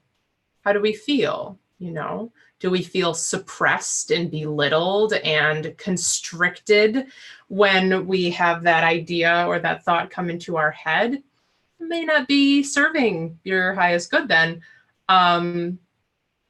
So yeah, it's important for us to learn about Sometimes ourselves. I myself even sometimes have a hard time distinguishing my excitement for fear. Like I get excited about doing something, but then I get really nervous and fearful about it. And then I let myself believe that the fear is telling me not to do it, when really it's my excitement wrapped up in doubt, self-doubt, lack, any of that. And again, this is where sometimes I just have to do exactly that. Just speak light languages, or and Michelle Michelle was talking about listening to Cryan, and that was another kind of synchronicity too, because I haven't listened to Cryan in a long time. And Cryan was one of the channelers. Lee Carroll was one of the channelers that I first early on came across. And I don't care what it was, I would listen to Cryan and I would be like crying, because it was like, the information was so real for me, and it touched me in such a way that I knew that this was me. This was part of my job. That part of first, I think the first time I ever heard Cryan speak, they said to me, you are the family, you are also in the family of magnetic service. And I just burst into tears, because it was a recognition that I didn't know if I wanted the responsibility of. It was an immediate recognition that yes, this is what I came to do, and yet I'm scared to death to do it. And I don't even know what it is. So that a lot of times that we will go through that, where we will think our excitement is or we get nervous or something about not doing something that we are passionate about for reasons that are not real. Yeah, the stories we tell ourselves can be pretty incredible, right? These are all of the reasons why I cannot move forward on my dreams. Really? So I wanted to read a comment from Sean. Sean had popped in earlier, right at the beginning. He said, "Hey all, I can't stay, but I want to wish you a great meeting and be blessed and much love." So thank you, Sean. We love you. Thanks for popping in.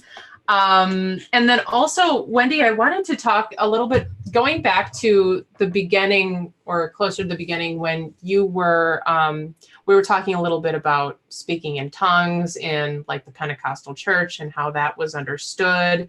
And then the question of who is speaking through me? What is this? What is coming through me? And their understanding of it being God directly speaking through you in that moment. You are the vessel, and it has nothing to do with, it's not a message from you at all. It has nothing to do with you. It is this external, divine, omnipotent power speaking through you. So the question I wanted to ask is, do you feel there is a difference? How do I word this? Hopefully you'll understand what I'm trying to say. Do you feel there's a difference between me responding to you? Like if you say something to me and I'm like, yes, like just really quick, do you think there's a difference between me doing that of my own accord, like in a conversation where that could be more of me, and how do I word this? And maybe not like maybe I'm not channeling an archangel in that moment. Maybe I'm not speaking as my Pleiadian fractal in a different, world. Maybe it's more of me, like my soul, me right in this body as Brianna. What do you think? And the thing is that with the first thing the guides tell me right away, is first thing I hear is why do you guys still think that this is separate? It's like the very first thing that comes out of my head is, why do you guys think this is separate? They're like, because it isn't. It's still a part of you. It's because of our lack of understanding about how it all works. But it's yes, and it's yes and both. It's like, yes, it's you speaking. Yes, it's your. And so but I know what you're saying, because like if you and I go, and we just want to play. I yes, of a shiato koyana vayesto to kira set of a sata sharukoya. Even so to shiviata kirek was on yes of yana gliatoriki. Sata que chama isso vala aqui o poxa ia chavi que ela vale que ela guitarista. Right now I'm actually seeing a scene in my mind where you and I'm just going to tell you what I'm seeing. I'm seeing you and I walking down the streets of Paris. And we are desperately looking for a Vishate bistro. Viashana Variata, Viasana Kilakita is a Vashana Diviashana Variata Viago, is a Varialaki, is a Vashanate, Kishana Variashana Vialakikia, Zevashanote, and they're telling me you just came from a Vashete of they said you just came from a very moving musical concert of Vashanote, and now you're both dying for a cup of coffee. Because they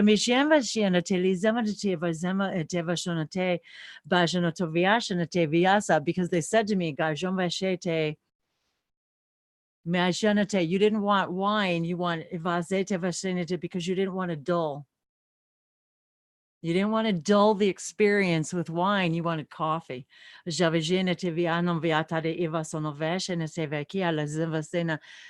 you guys, who's talking here? Who's talking?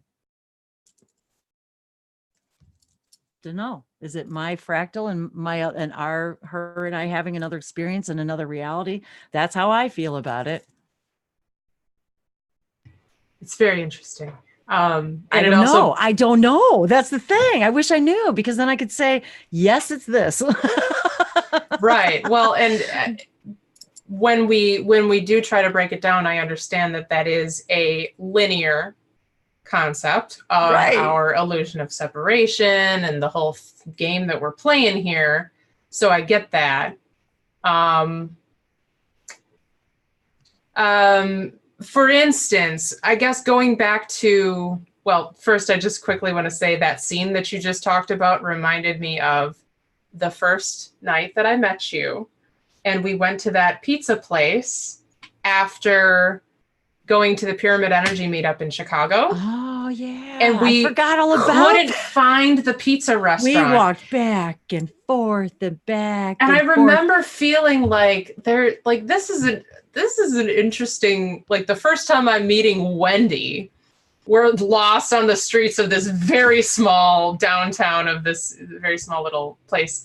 So that's cute. I just had a flashback. Anyway, what I was going to say is, one of the reasons why I prompted this question, and I know a lot of people ask this question, so this is also for all the people who are wondering about it.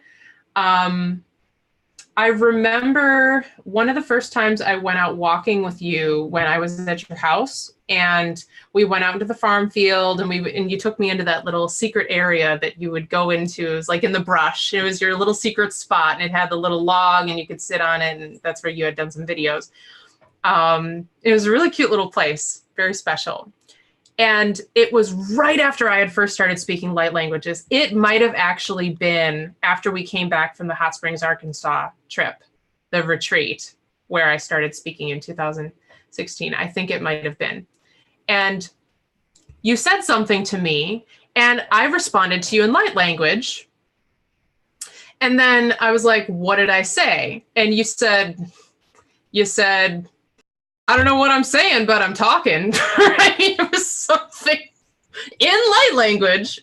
And of course that was your translation at the time, but it made me think, like, so it's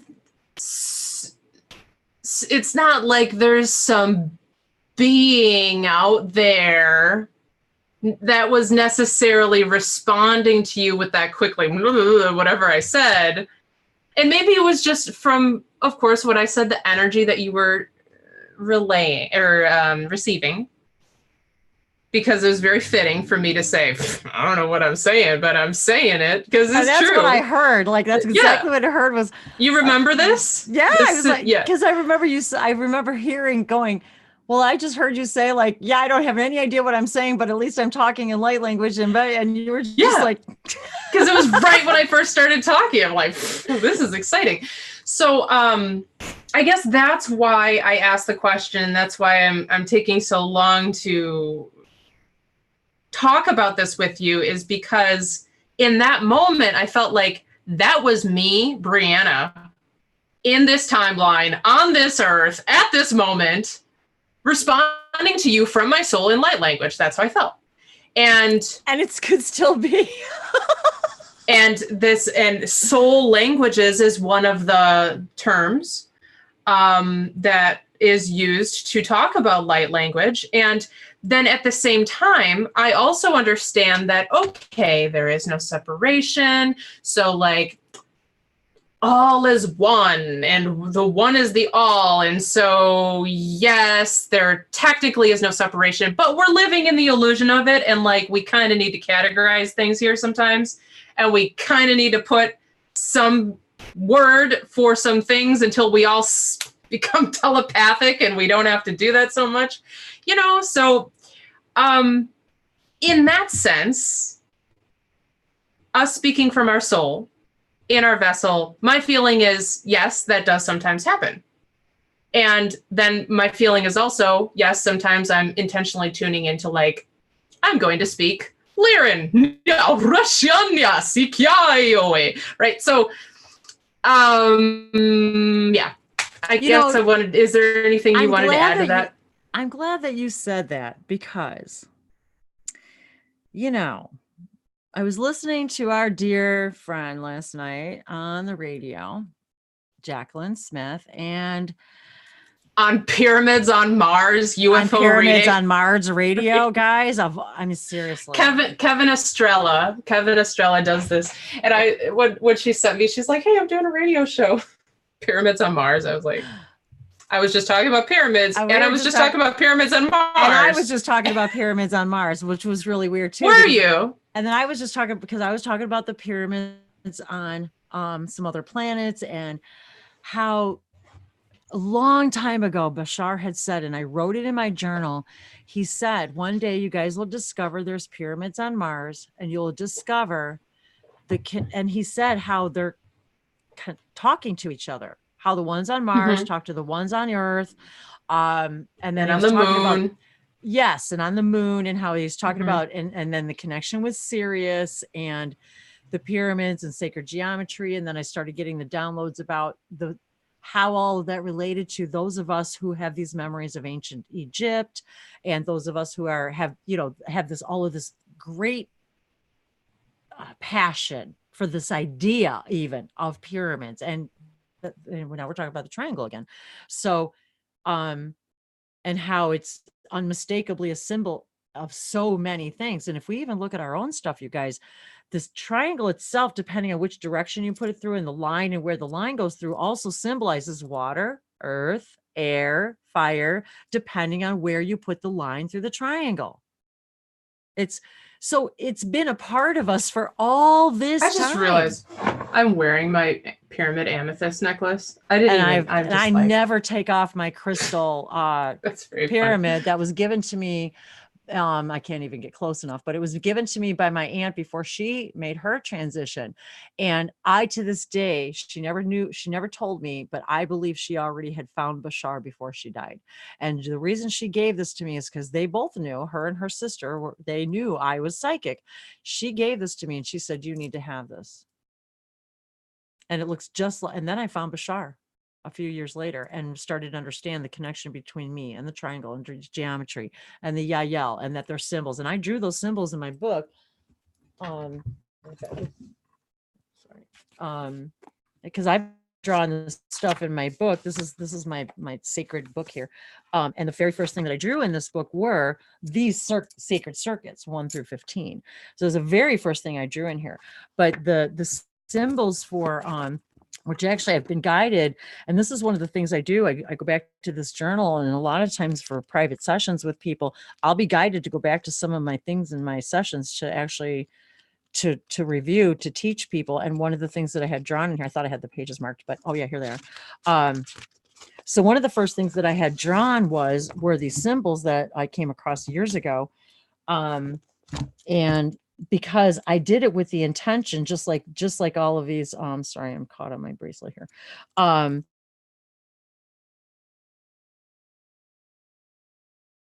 these guides of mine, my galactic other selves, so to speak. And so you'll see I've got lots of drawings of triangles. And this one I was told at the time, and I don't even remember where I got this one, you guys. This one I wrote down Lemurian symbol. Then the one next to it was Arcturian healing symbols.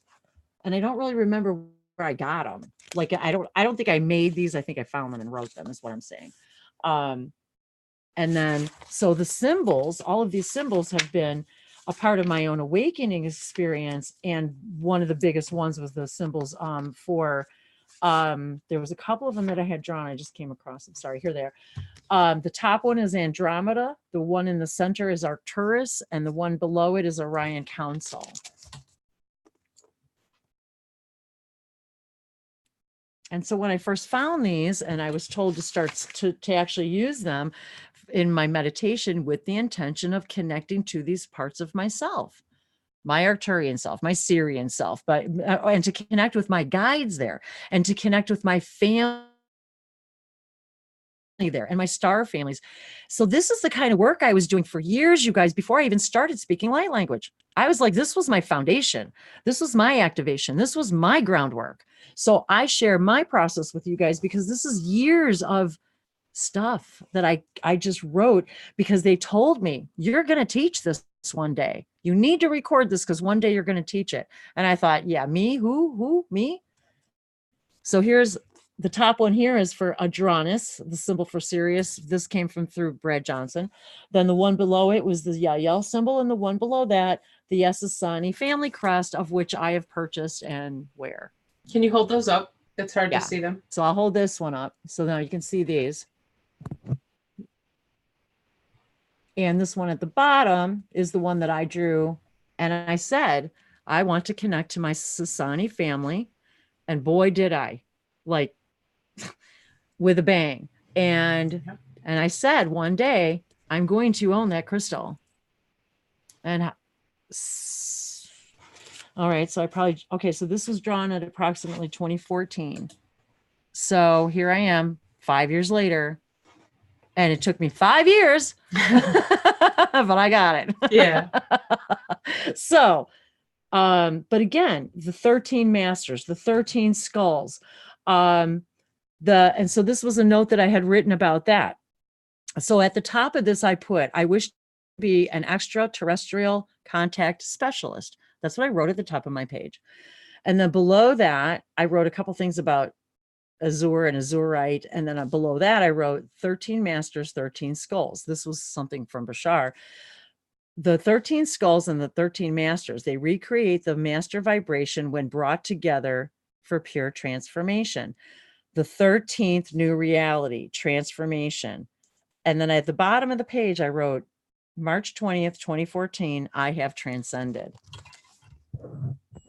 So, and this is just notes and things, but the point is, so that was all those years ago. And so all of this stuff was pouring in and pouring in and pouring in. And I didn't understand why. All I was guided to was just for record it today. Don't worry about the who, the what, the why. Just use it for you, how you're guided to use it. And one day you will be guided how to share it with others. And so here I am today. And I'm period. And I've got automatic writings in here. I've got channelings in here. I've got notes. I've got all kinds of years worth of stuff. And one of the very first things I wrote in here were the 5 laws of creation. Number 1, you exist. Number 2, everything is here and now. Number 3, the one is the all and the all are the one. Number 4, what you put out is what you get back. And number 5, everything changes except the first 4 laws. And that was brought to me. And he said that was brought to us through Bashar, through Daryl Anka. and he said at the very bottom, true of all existence. Not just Earth, guys. This is true of all existence. Those 5 laws of creation. And I just had a weird flashback from a dream I had last night that I cannot remember what the dream is about. But my dream state, I don't know about you guys, but ever since the equinox, forget it.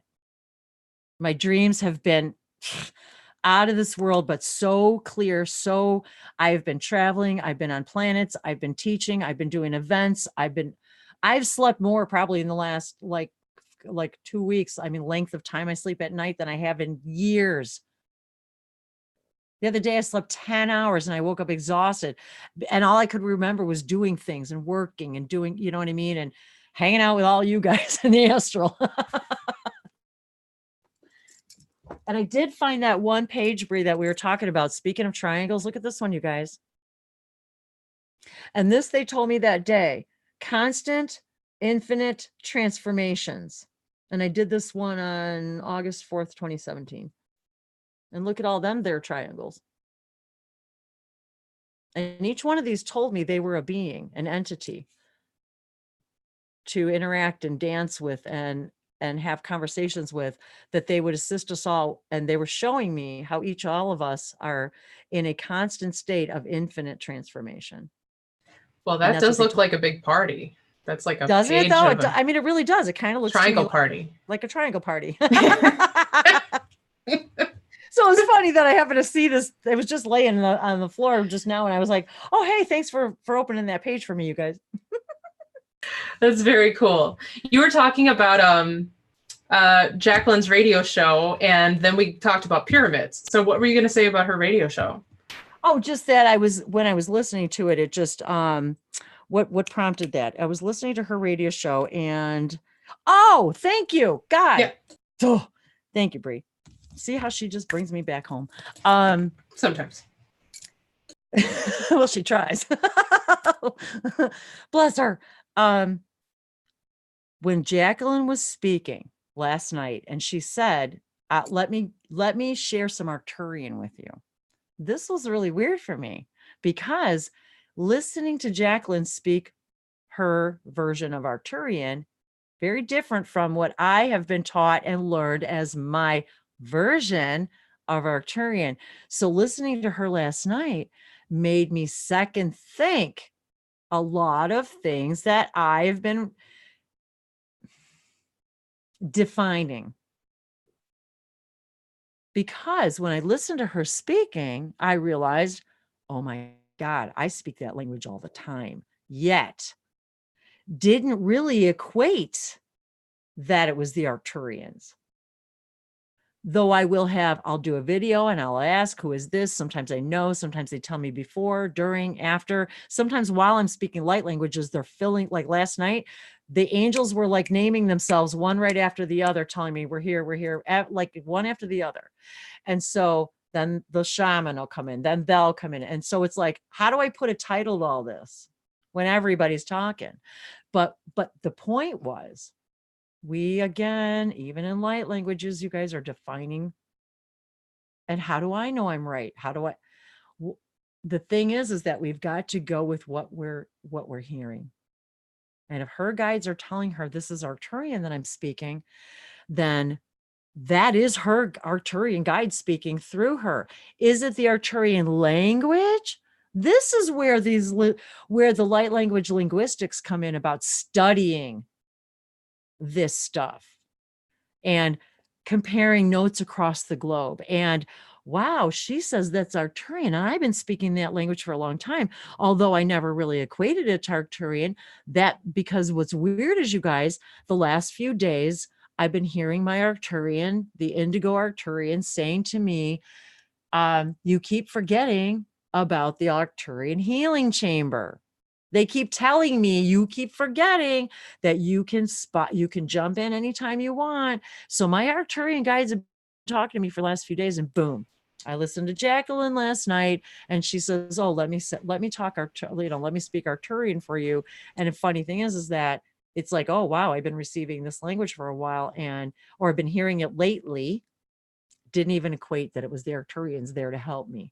So do you see what I mean, you guys? Wow. Even me, I can say, oh, well, that sounds like Syrian, or, oh, that's my Syrian family. And now I'm starting to think, because when we hear Arcturian, but see, again, now they're telling me, you guys, okay, that's like saying there's an earth language.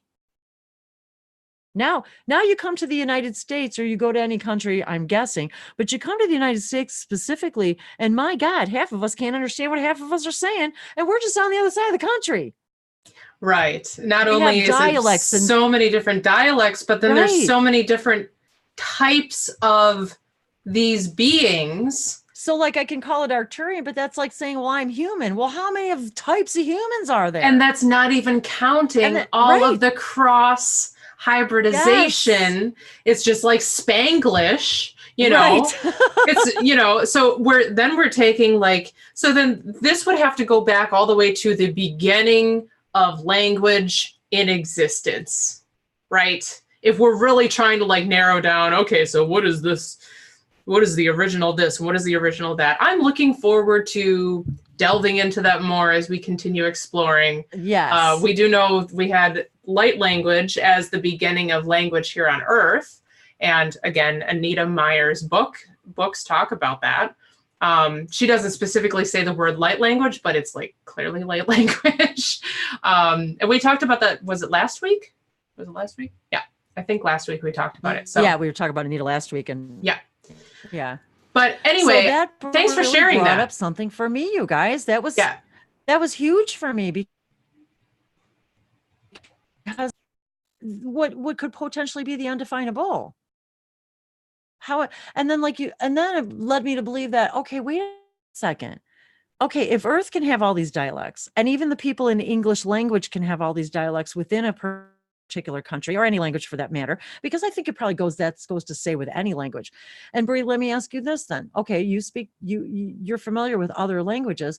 So for example, in Japanese, are there other dialects of Japanese from different places of Japan? Oh, yes. And some of them are very different. Right. It's the same and that's a with very like small island. Yeah, it is. And then like the same with Chinese. So there's Mandarin Chinese, there's traditional Chinese, and then Taiwanese. So people who live in Taiwan speak Chinese, but some of the words are completely different. Some of the language is completely different. Like if a Taiwanese person is speaking, a Chinese person can understand them mostly, but there might be words that they have no idea what they're saying. And so it's just another part of like, we're trying to categorize this stuff. Well, and that led me to believe that, oh, wait a second, what if I'm trying to define the language, but maybe I'm just simply hearing multiple dialects of Arcturian. Yeah.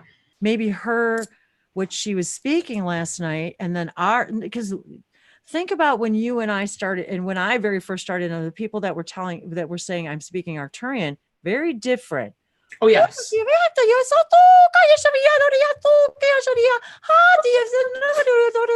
We were led to believe that, but now I'm thinking, okay, wait, what if the words are similar or the same, but we think they're different because they're just a different sound and a different dialect? Yeah. Yeah. It's because what you said earlier too, it's like, okay, so in some of these instances, okay, let me start over. Some people are comfortable with speaking one version, one dialect, one language of light language. And that's what they speak. And so that does not mean that they cannot and are not tapping into energies across the omniverse in all different times and timelines and realities and everything. It doesn't mean that they can't bring through Lyran energy or they can't bring through Arcturian energy, from my understanding. It means that that's like their method of transmission is that language, but the energy can be from different places. That's kind of what you said, right? And this even kind of ties this all. Yes. And it all ties into that. All of this ties into that too, because we say, oh, well, Sirian is only this kind of being and Lyrans are only this kind of being. And so we're again saying, well, this planetary system only has these types of beings in them. How the frick do we know that? We don't know that. That's like saying we don't know that.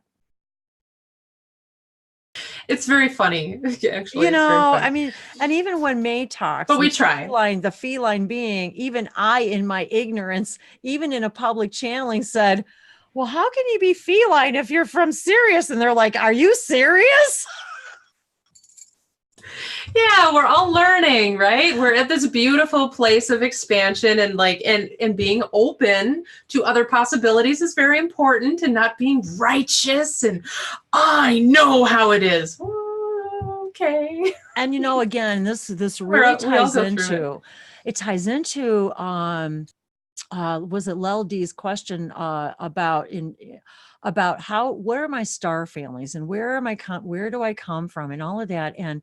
And yes, we have where many of us feel that, and we help people figure out their star origins, which I think origin is maybe even a little misleading, because what we begin to understand as we explore this more and more is we're not from anywhere else, but we're connected to a lot of things. We've chosen this now to be human and come here as a human, but we say, well, I feel like I'm from somewhere else, and I'm Syrian, I'm Pleiadian, I'm Lyran, I'm this. But I'm beginning to understand, at least in my own experience, I'm just simply experiencing all of those parts of me. Now, for me, I gravitated toward Bashar and the Syrian idea. And so for me, I would then lead myself to believe, oh, well, maybe I'm Syrian. Or, well, what I've come to understand is I'm very, very angelic and always have been. I like to connect with lots of collectives, lots of beings. That's one of the reasons why I do what I do, is I like being a first contact specialist. I like bringing people together. I like exploring new realities. I like bringing people together and saying, you meet you and let's go make another amazing thing together. And so I started to understand maybe more intricately about all these parts of myself that, yes, maybe I resonate more with the Pleiadians or the Syrians. And because as a soul, a greater soul, we have chosen different star systems as our main focus for that theme, perhaps. And so I also think that perhaps that probably changes every time we choose to come here. Well, I was going to say, I think it can change throughout Sure. our lifetime. Our own time. And because yeah, like this is something that I'm so happy I heard Lisa Transcendence Brown talk about, because it made so much sense to me. It's exactly what Wendy was just talking about, in the sense that we're connecting to these different aspects of ourself from the oversoul. Would you say from the oversoul? I would say yes, from Getting the technical oversoul here. Yeah, I mean, I would say so. Yeah. So then we're connecting to these other aspects. For instance, like my Lyran aspect that's living on a specific planet, that's doing a specific thing. I'm very connected to that version of myself that is simultaneously occurring in a parallel reality somewhere else, or maybe not in a parallel reality, but it's just a fractal or a version. Well, and I have to wonder even that. Do you guys think that fractals, and I'm starting to wonder too, if we're tripping over our own definitions, because I start to wonder, are fractals and parallel realities, are they any different?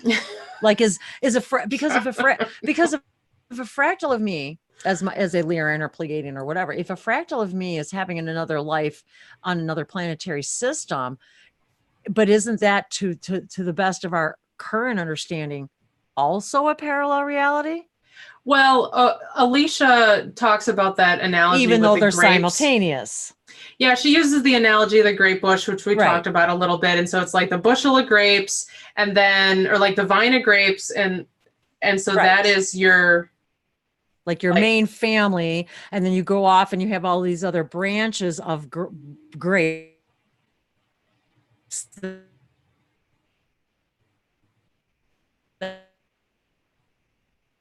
that we're from somewhere else, when just again our three-dimensional ascension process is becoming more aware of how this all works, but we're still guessing. I know maybe that's flaky. We're doing, I heard most of what you said.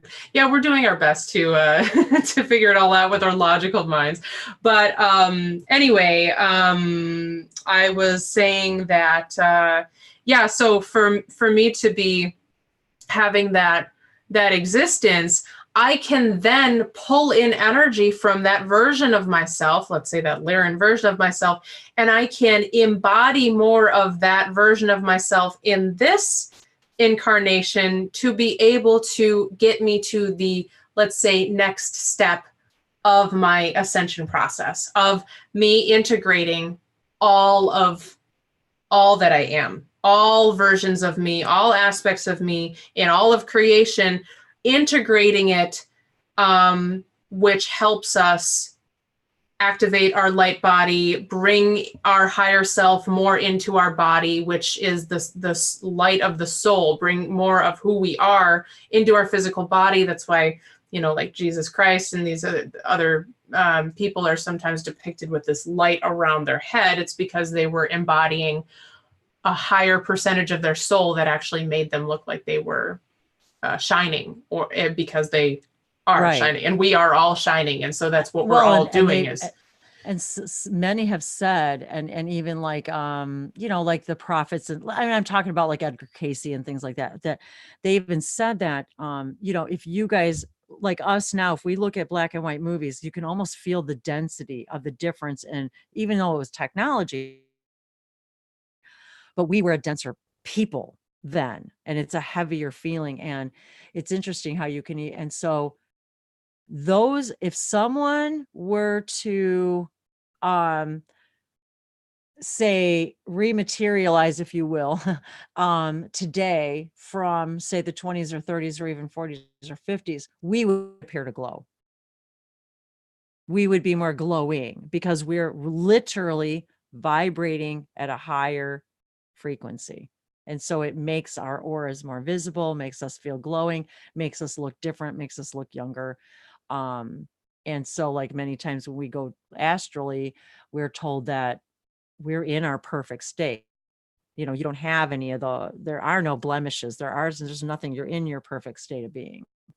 And in that, in that light body, when we go jaunting around places, we're actually in our perfect state of, what we, I guess, choose to look like. And even that again is like, how do we really even know, other than what other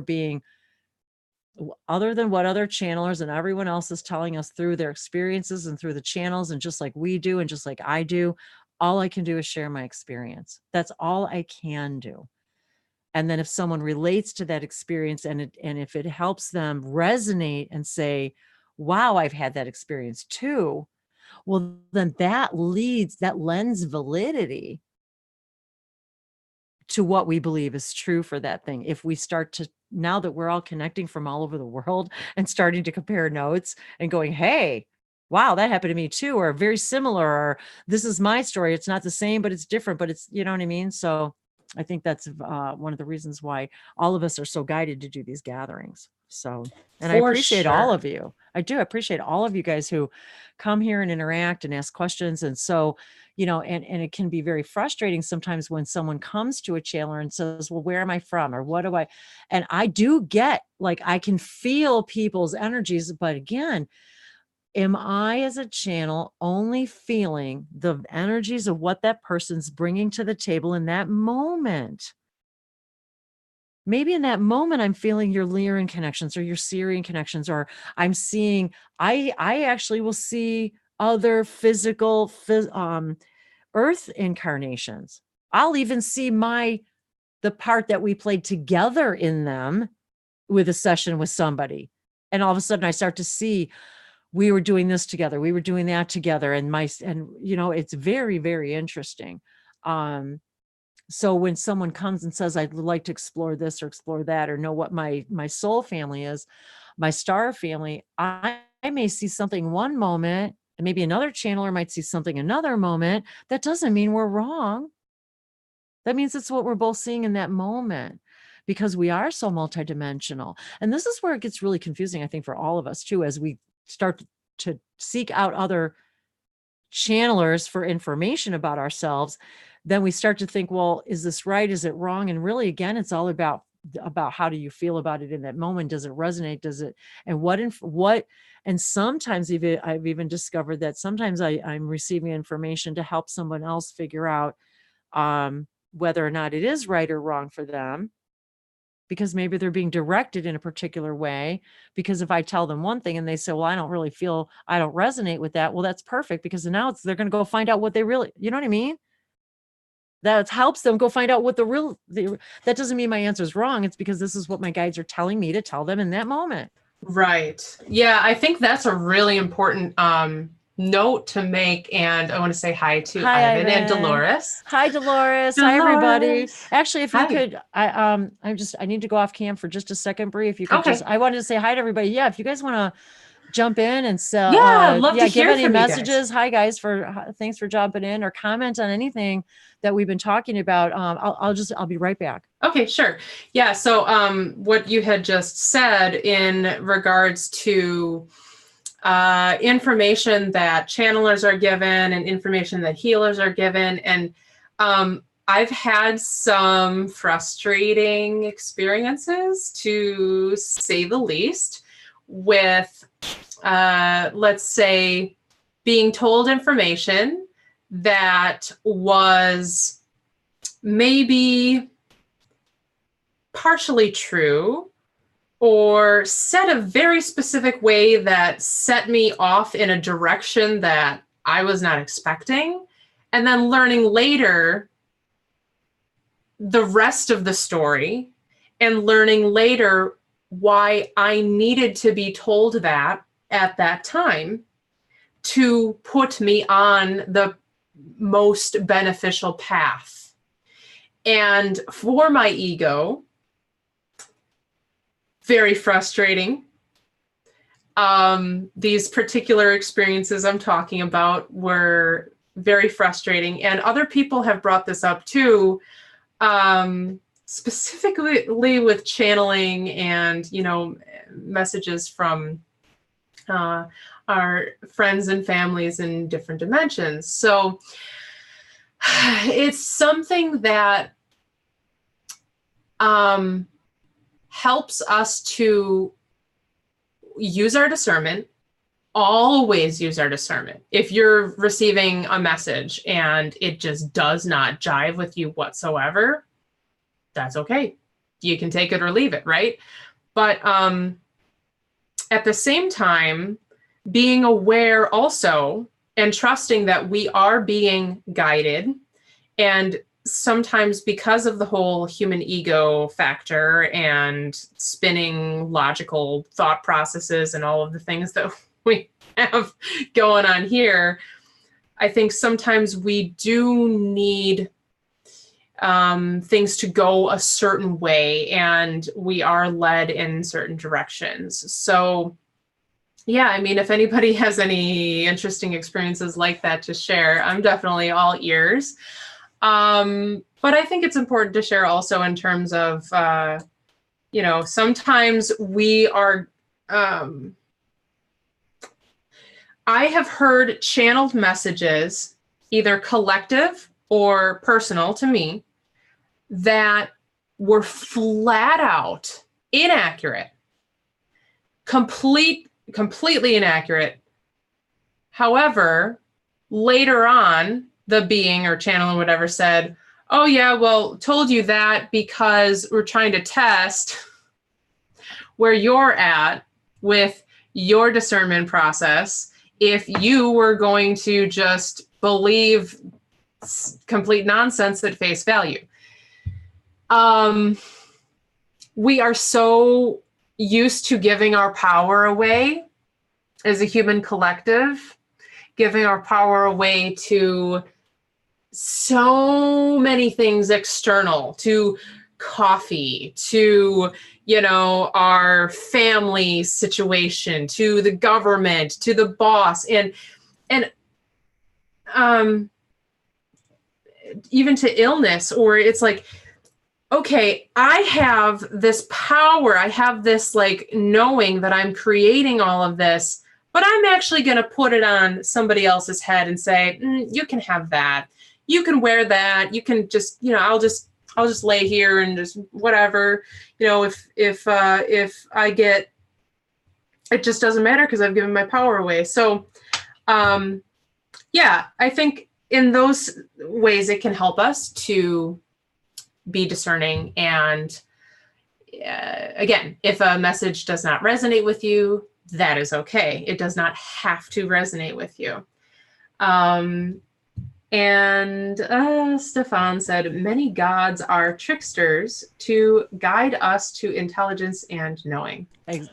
I've talked about that in videos too before, where my guides, they trick us. We think it's like they trick us into transforming. And I have to laugh about 13. We talked about 13 earlier, and we were introduced by Bashar to Saibo, the trickster, who's number 13. His symbol, number 13, it stands for transformation, and he's Saibo, the trickster. And that's what and so I've often felt like that whole idea of taking the 13th step and the 13 skulls and the 13 masters and 13 floors on, that we don't put 13 floors on our buildings, and you know what I mean? And those sorts of things, because the 13 is the number of transformation. And we really, as humans, trick ourselves into transforming, don't we? And how oftentimes we on purpose, because remember, nothing happens to us. It happens in conjunction, co-creation by us, for us, that we will actually create a scenario where we will receive information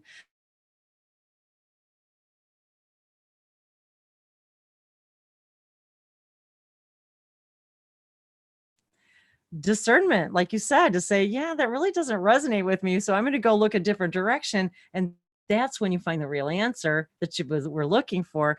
But part of your process was the discernment. Yeah, right. And then getting over, like, why did you lie to me? Or like, oh, like, the anger and the like, what is wrong? I feel like I've been wronged. And I'm not saying don't go into that, because trust me, it can be very valid. I've been there, but there's always a bigger picture going on. And so knowing that they have our back, and, this stuff it's not happening to us, it's happening by us or from, and so there is always that, like, we are being guided, and sometimes it doesn't show up in a way that we may necessarily want. Well, even this, and I've showed this to you guys if you've seen it before, but I have a journal. It was a gift, and I had this bookmark came with it. And it was funny because when I first got this bookmark, this is Josephine Wall. She's a wonderful, beautiful artist in England. And she does wonderful work. And so this one's called Spirit of Flight. The reason I bring this up is because when I saw this blue being it's just a bookmark, but when I saw this blue being, it was like immediately, as soon as I saw it, I was like, oh my God, that's me. Like it was like I immediately identified with, there's a fractal, a part of me and I didn't even understand any of this stuff. I hadn't even found any of this stuff yet when I got this journal. And yet the weirdest part about it is that it turns out to be a blue being, and the back of it is called Spirit of Flight. I mean, the name of the artwork is called Spirit of Flight. So I thought that was very, very interesting but so he would talk about identifying with this stuff. And right away, I'm like, well, what does that mean? It's like, and it's literally like here, it's like, look at the ears with the wings on her ears. It's like literally, they were showing me, well, this is you creating this for you in this now to show you a picture of yourself, a mirror of yourself in another time, another place and space, another fractal of you, another parallel reality. Oh, am I stuck?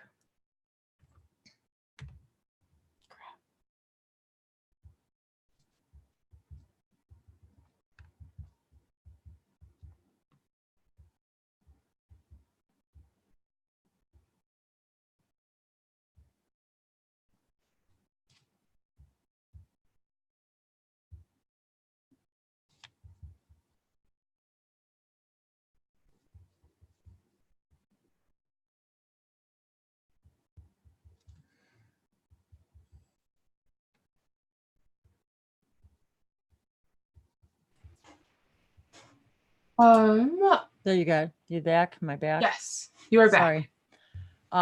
Yeah, and I realized too a few minutes ago, it's one of the reasons why I had to take Yeah, it's just my internet.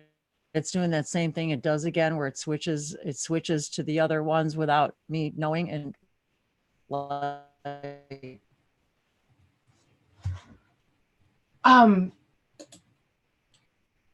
the other one disappears. Anyway, sorry, you guys. I'm just, without my knowledge, and the other one that I normally use just disappeared altogether. So, well, I can hear you now. anyway, That bookmark, I just wanted to say, tying that back to Sentia, right? Sentia from Sirius.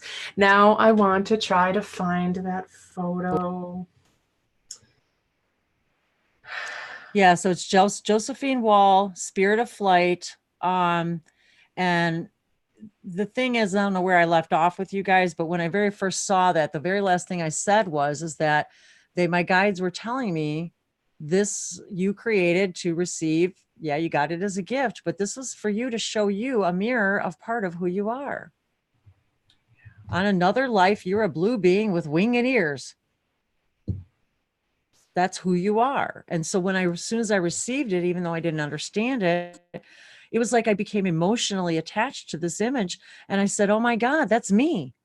Somehow I knew this was like me in another life. Like I look like this. And then the similarities even to her and me now. And I was just like, so these are the kinds of things that we do for ourselves, to leave. And I like what Stefan said earlier, because about the Wizard of Oz, because I've always said that the Wizard of Oz, the whole story is a metaphor for all of this. All of it.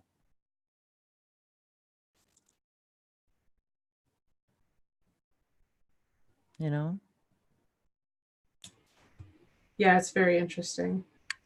Hey, Ivan, Dolores, anybody want to say hey or speak some languages or just say anything? Yeah. Before we close out, we're getting long again.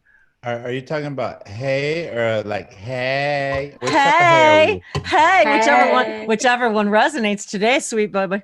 Hey girl, hey. Hey girl, hey. Not that type of hey. Hello. How are you? I'm good. How are you? Good to see you. Okay. I have a cold, but it's better now. Oh, I'm glad you're feeling better. We'll send you some healing. Still coughing, but okay. Okay. I believe that what is coming now through is the message that bring us support to see what is, and not what we believe that is through our condition. To help us to be more aware of the truth of the existence and life itself.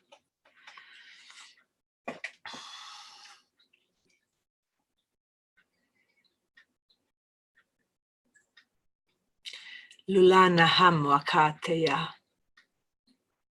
lihromate, vayanake, yanona hatya kero henna mama mahwaye, yera heterekena, ya la havana mantorkeya, yava lehyana kyatara nahayo, vihorayane, travanahante, Shvakayano, Trnahaye, Trnakayo, Mamwa Mahaneto, Lihekiera Hanyanatake, Mamwa Mirenake, Mirenavahanya Ketore, Lahlakaya, Lahlanakaye, Lama Mahaneto Yakiataranaha, Yeyo Hata, Yeyo Mamane, Avanne, Arkanna,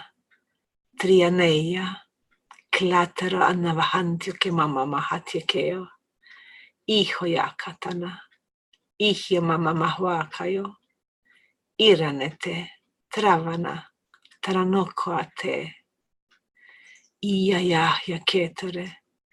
Iya yahya mamata no koravanahayo. Ihlanake. Miwanahatayo. Viera. Viera vahana. Viera mohanjakaya lahate. Karahamma nakoyati hamma. Rahra kiratayo.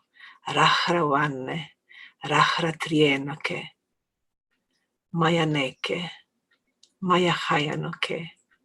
Yahyanakataraha. Miano. Amane. Lakratane hentaya. Yehikya. Yehianoko. Mavaraneke. Maravanti. Namaste.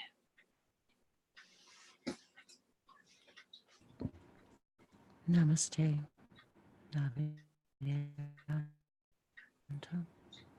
As beautiful as always. Navashete. Navidandori afashan seve che la cosa mescere che ha na core se so shonote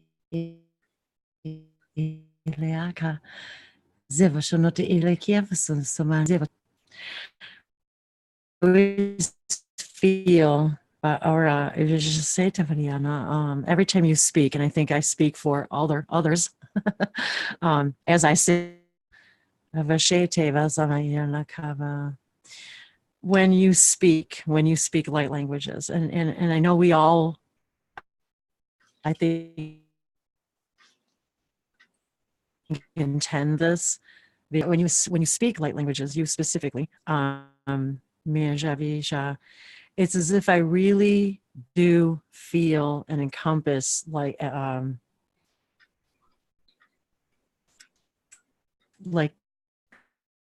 layers of the healing that you're sending, feeling how you're speaking, praying for, and sending love, and it's like as if you're speaking to everything and from everything, and so I always feel that, in your messages, and I just wanted to say that, I guess, because I wasn't really sure parent, with you when you're giving your blessings. So anyway, I just wanted to say that.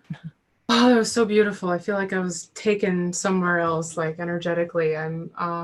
Thank you, Dolores. And I wanted to also point out that one of the words that you said that I haven't caught before, because I kind of sometimes I will go in and out of like letting it sink in or specifically listening to words. I don't know how else to describe it. But one of the words that I heard you say was arcana. And arcana, the actual definition, I just looked it up, a secret, a mystery. Interesting. A supposed great secret of nature that the alchemists sought to discover. A secret and powerful remedy. Wow. Wow. I wasn't aware of that. Yeah. Thank you very much. Like the major arcana in the tarot.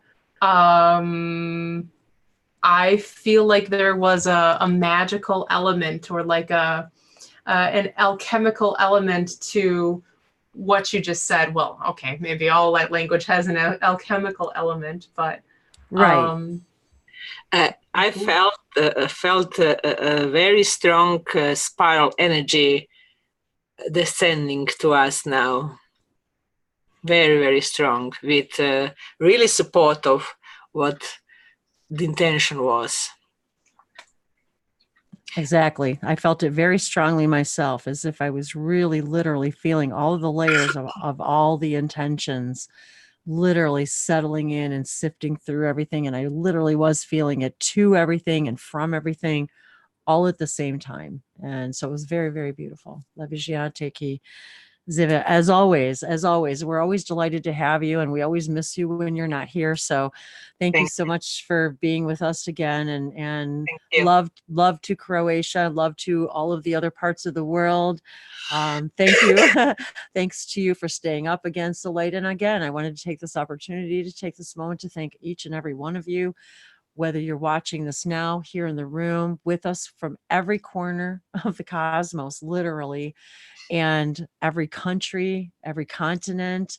I am blessed and honored beyond words that each and every one of you that come to these, that stop in, that watch them later, you know, everything matters to everything. And literally it does change everything. All of our presences and our awarenesses are truly a gift. So I wanted to thank all of you for the gift that you've all given me. And especially, of course, to those of you who are, you know, in my day-to-day trenches and supporting me and going through the good, bad, and the ugly, and the humanness in me, and the doubting Thomas in me, and the all of that. You know, I want to thank all of you for, you know, who are vulnerable with me. Let me be vulnerable. Let me be myself. In sometimes when, yet I have to say, in even these public hangouts, I really do feel like myself. Like I really don't hold anything back. And I think the only time I do is if I feel somebody else might be, you know, involved or whatever. So, but you know, and so I try to stick to my experience. But out there who are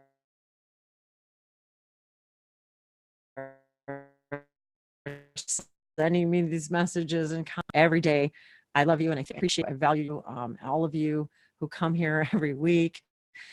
Or if you're here for the first time, you really are light language, because I don't know what light language. So, and then I feel okay being vulnerable and we be teary-eyed when I'm speaking a light language. And thank you for being here even when you don't feel well. So we're going to send you out a little boost of healing, and the Aveshanateva and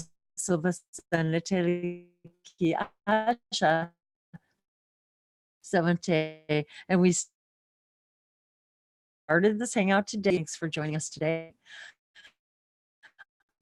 Hey Ivan, I want to make sure I get in you and Alicia and Stefan too. I don't want to leave you out. You've been here a while. I wanted to make sure if you wanted to say something, you get it. I'll first check in with Stefan to say hi. I just want to see if you have anything to say. And if you don't, that's okay.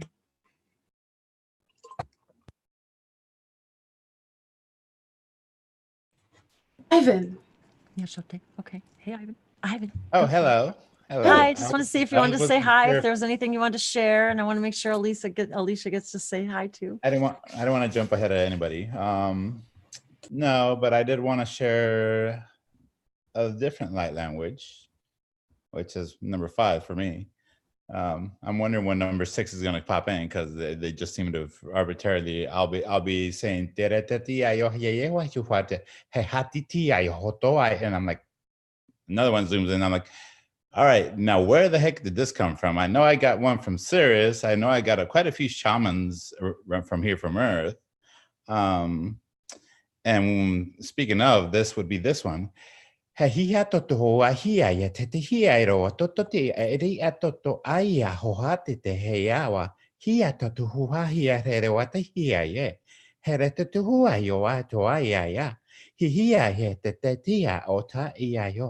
Hia ho te rerehe te tuhuia ia. Hiha te te huaio.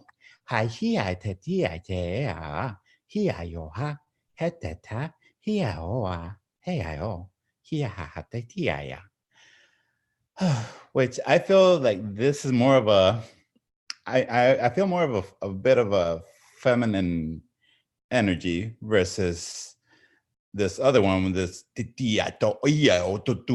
I feel is much more warrior-like.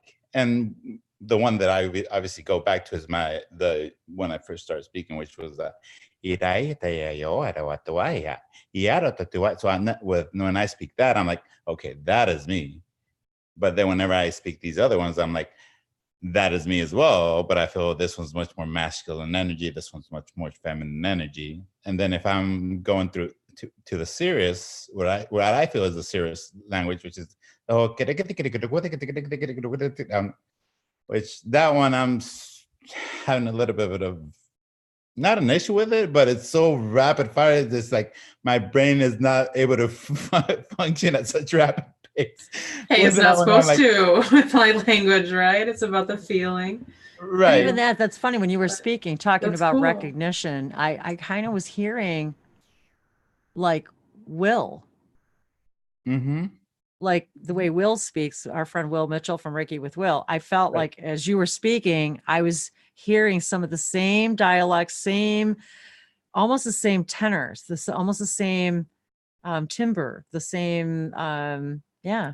Which I find that interesting because does he or does he not have a strong connection with Atlantis? Oh, yes.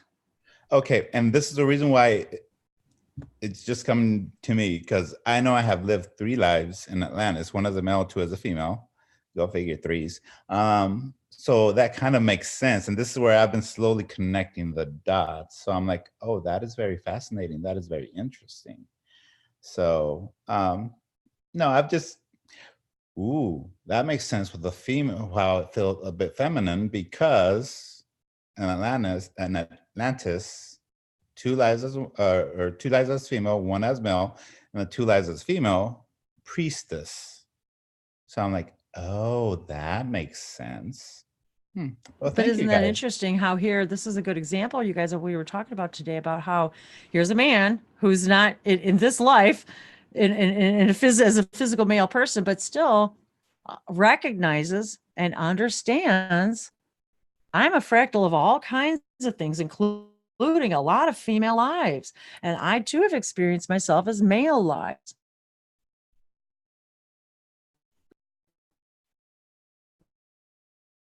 You know what I mean? So that, thank you. Yeah, je talk to you. Oh, that's my internet again. Oh, you're back. I caught what you said. Awesome. Yeah, Yeah. I was say that. I said, there goes my internet again. That was a good like addition to what we were talking about earlier. I don't know if you heard us, Ivan, but we were talking about literally what you just said. And Oh, really? No, yes, that's what I and that's what I just said. Like, it's awesome. I was not aware, because obviously I was at work. That's what I just started. That's what I said that you guys must have. That. Yeah. Okay. That is very interesting, guys, because like I said, this is I came in late into the chat because I was still at work. So I was hearing bits and pieces, but because I was having also conversations with other people, I wasn't really privy to what was being discussed the whole time. You received it energetically. So and obviously, cool. And that's why they're like, okay, don't speak what you usually start with. Go with what just recently came up, which was like the whole and I'm like, oh, okay, because there's the other ones that's very soft and very nurturing, and this one's feels like very wise, as coming from a wise woman, a priestess, if you will, or something to that effect, that deals with whole mystics. Because I find myself doing this number all the time whenever I'm speaking that light language. If I'm speaking, I'm like, hey, he had and I start doing all this. Yeah, I can't even remember if I talked to you about that last week. Maybe maybe it was telepathic thing, or I meant to say it to you, but it ties into what Lel D had asked last week about, like, why are my hands moving into specific positions when I'm speaking light language? And it's because it has to do with moving the energy and transmitting specific energy with specific movements. And that's what I was saying when I kind of blipped out. It goes in completely parallel to what we were discussing earlier about the fact that you're a male here in this now you've chosen, but yet you embrace your female aspects, that you recognize and embrace that I've been a female, I've been a priest, a priestess, whatever, in these other concurrent timelines, parallel realities, what we want to call past lives. And yet you embrace them, you understand them. And this is exactly what we were talking about today, about we're just this or that, or I'm male, female. We're all these things in all different times, in all different ways, for all different purposes. And Bree and I have even talked about how we've changed our roles in parallel lives with her and I, different roles as, so very interesting how, that is perfect. Talking about, about that. It's because you recognize that and you understand that, these are a part of me. And what's funny is even at work, I will not be speaking light language, but I will be walking. And obviously I walk quite a bit, and I find myself doing this number all the whole time. And then all of a sudden I'm looking at my hands. I'm like, number one, I feel energy going from here to there, middle fingers, what I've been noticing. And I find myself doing this a lot of times. Like, okay, am I painting the sky? What am I drawing here? I don't know. But I'm just start doing, and I almost feel like a gypsy half the time, because I'm like, well, I'm very, very animated to begin with, as far as work and whatever, and it's how I stay lighthearted. So I'm like, whatever. I guess I'm Captain Jack Sparrow on the spiritual side, doing all this craziness. Oh, you're hilarious. That's so fun. I love it. Painting the sky, yes. Yeah, because different fingers have different like energies to them, and I think it all, like on a multidimensional level, there's a lot of meaning to all of it, but we're just like, oh, it's just my hand, so it's cool to explore this more and to see. And man, yeah, when people start to see auras and they see how the colors change as people move and the different positions and everything, it's amazing. It's really amazing how expanding our multidimensional awareness is. Reminds me of a book I read a long time. Paint the Wind. What is the book called? Paint the Wind. Oh, Paint the Wind. And it was a wonderful story. Funny you said that, because it was kind of set back in that time frame, but it was a very, very good story. It was a lovely story. And actually the funny thing is now that I live where I live, I understand why I was so tied to that story. So it's really a beautiful, but just the title, Paint the Wind, I thought was, it's just when you said that, it reminded me of that story, but it was a beautiful story. Oh, that's cool. And Stefan said, our body is the most perfect symbol of the universe. Right on. And it's cool. Like I was learning about there's different fruits, like even the colors of fruits and vegetables specifically correlate exactly to our body and exactly to the chakras of our body and our organs and the chakras of the earth and all of this stuff. Like how carrots can help your eyes. And I got my tangerine here. And your little tangerine. So I'm seeing Alicia hop in and out of the camera there, so I don't know if she can hear us, but Alicia, if you would like to, there you are. I just want to see if you want to, and I don't know if Dave wants to, or if he can talk or not, but I just wanted to let him know too if he wants to. But yeah, so nice to see you, Alicia. Hey girl, God, we finally got to hook up. I know we were going to try to hook up last night, and then by 8 o'clock, you guys, I was so tired. And then I did it again. I slept like 10 hours. Oh my God, what's wrong with me? I've been sleeping a lot too, so yeah. It's good to see you. Good to be here. Hey, you too. So do you have a message for us today? Any comments, any kind of intention for the message or anything like that? Anything you'd like to share? And she's wearing orange. Oh my God. Oh, of course. Oh, that's so funny. That's awesome. Yeah, I'll do a blessing. My blessing is just going to be for the highest good of all, to bring whatever you need in this now moment to you.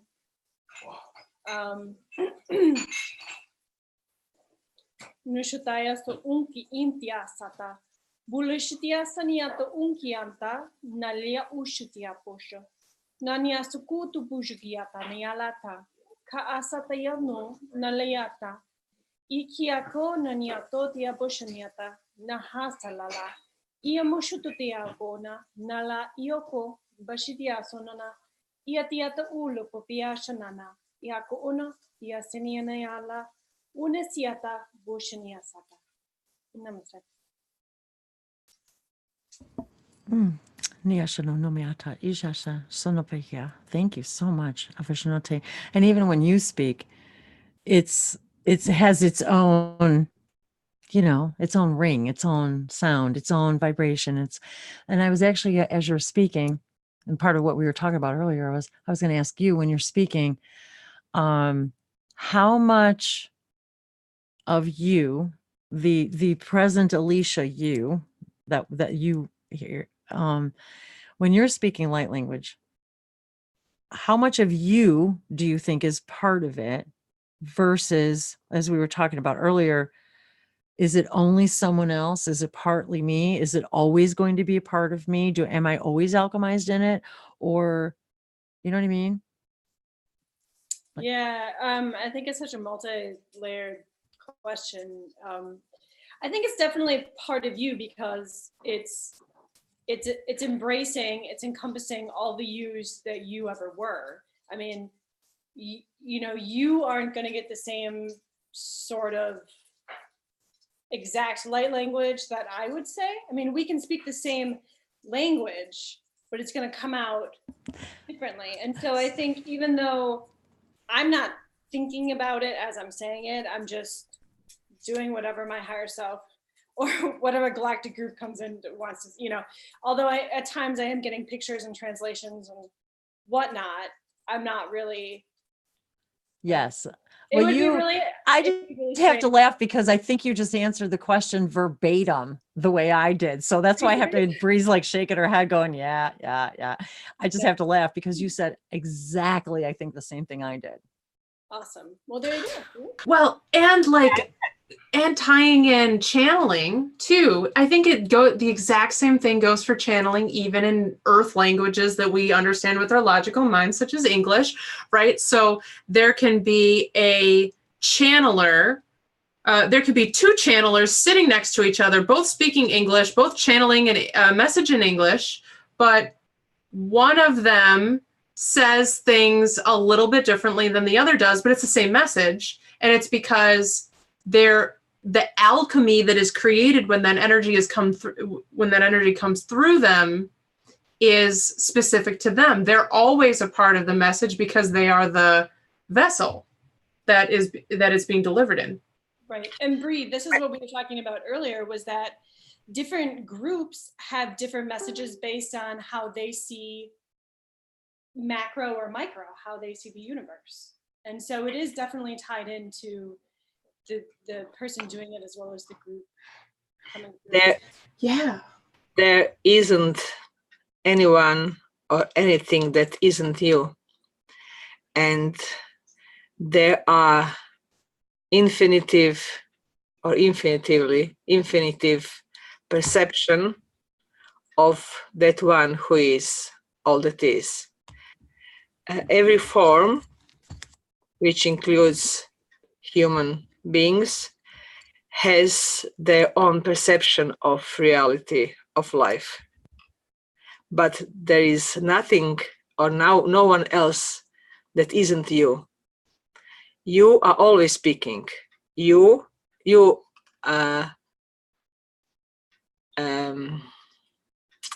perception is only yours.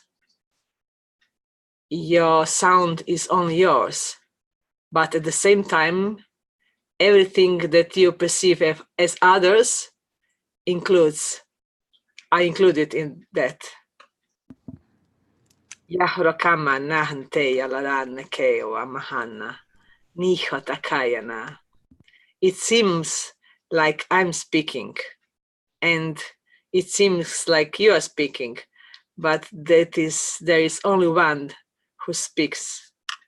Yaromana hento kalayare nahanata keroa hamamamata nokea Yahya keteya Yahya ranako lahaneya lahrana mahante keyawanaha. Indeed. Najiana te vashanatea kia la sopa. Jama kia la kisa fashono de la storia fasana kila kataria kawa. Plashono te kila sa. Very interesting, this conversation too, because it really does mirror that it really is all one pool of information, depending on which part of the pool, you're dipping into. And many times I will watch, say, for example, or read the transcription of, say, Daniel Scranton channeling the Arcturian Council. And I've realized everything that he's saying is everything I've either already heard that I've channeled in a video that I've received into that universal pool of information. And similar vibrations. And I do find that many of us channelers, all of us, not just the people who identify themselves as channelers, but everyone in that particular thought process vibration, we really are, a lot of us receive the same stuff at the same time, very similar. The words may be a little different, but we get the same message. And so I have to stand to reason then that, for example, the Arcturian Council that I work with, and the Arcturian Council is vibration. It's a vibration. And even Bashar has said in some of his events, the Arcturians, the way that we see and picture them, it's ended. They moved on.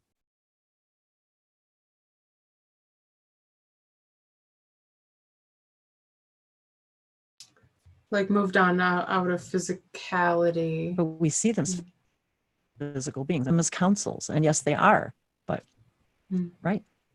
Yeah. So sorry, your internet was low. No, I know it is. Thank you for finishing that.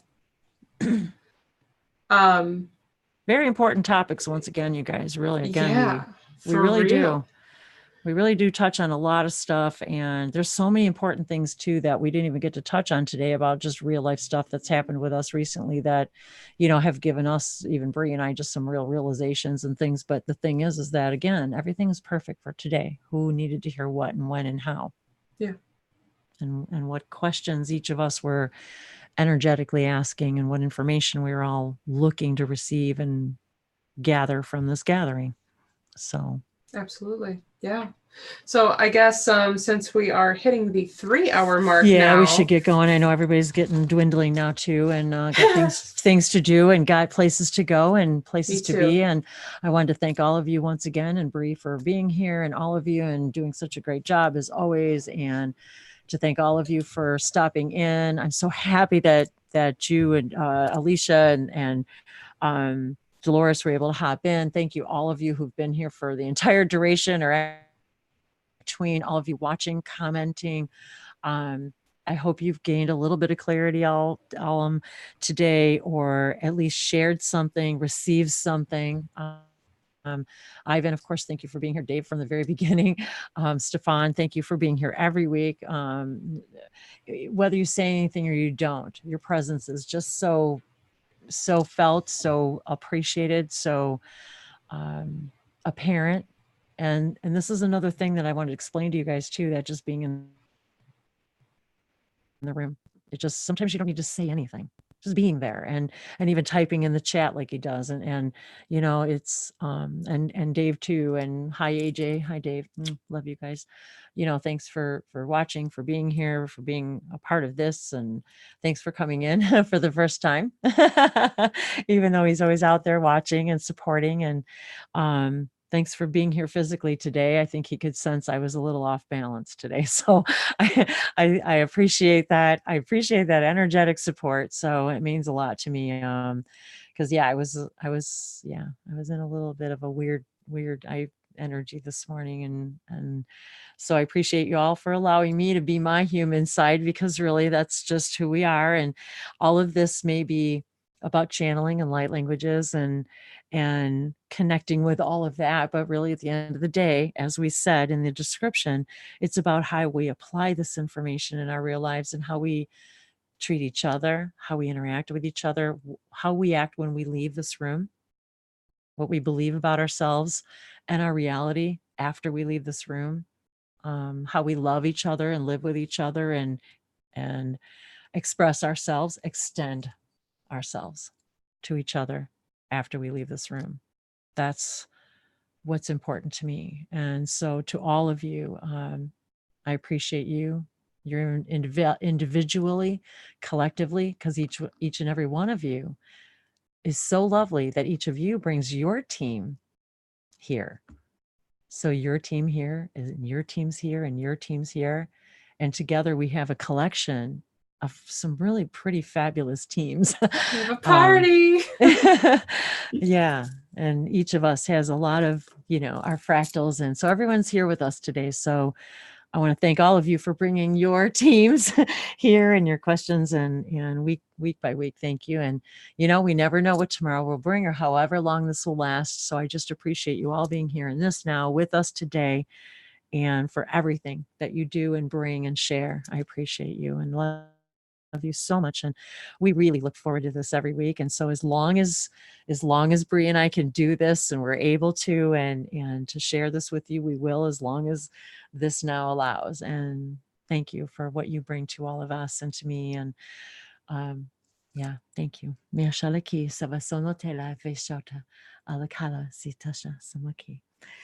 Mahala and namaste. And I don't know, I guess everyone's done talking for the day. So I think I will say goodbye. I will end the broadcast here in just a moment. So thanks. Anything else, Bree? And come and see me on my channel. I mean, on my website. I always forget to talk about my website. So. Oh, yes, that's very important. I always forget to even mention it. So yeah, so Wendy has an amazing website, languagesoflights.com, and you guys can check it out. And she offers lots of different services. Got my story, a little bit about my little story and how I came to be with whatever I haven't shared with you guys already, but and lots of great things that we share. And yeah, and I'm doing more and sharing more things on my blog, and I do, I'll even do oracle readings, and I'll post extra cards on my blog and stuff like that, just for the fun of it. So yeah, just for the fun of it. And yeah, just so you guys know too, if you're still not familiar, if you're just hopping in, every week when we do this, the link to participate, the Zoom link, is right in the comments section of today's blog comments. And we invite you to come visit there so that we know that you're really interested in hopping in. Yeah, so on the blog post for that day, you can go to the comments and it's right there. You just click on the link and it should come up. And if it doesn't, tell me in the YouTube live chat and I'll help you out. It's very simple. And she'll, yeah, like on a computer, you don't even need to have the program downloaded. It comes right up in your. So we apologize, and we realize that it would be a lot easier to put the link right in the comment section of the YouTube, but there's very high vibrational reasons why we keep it the way that we do. So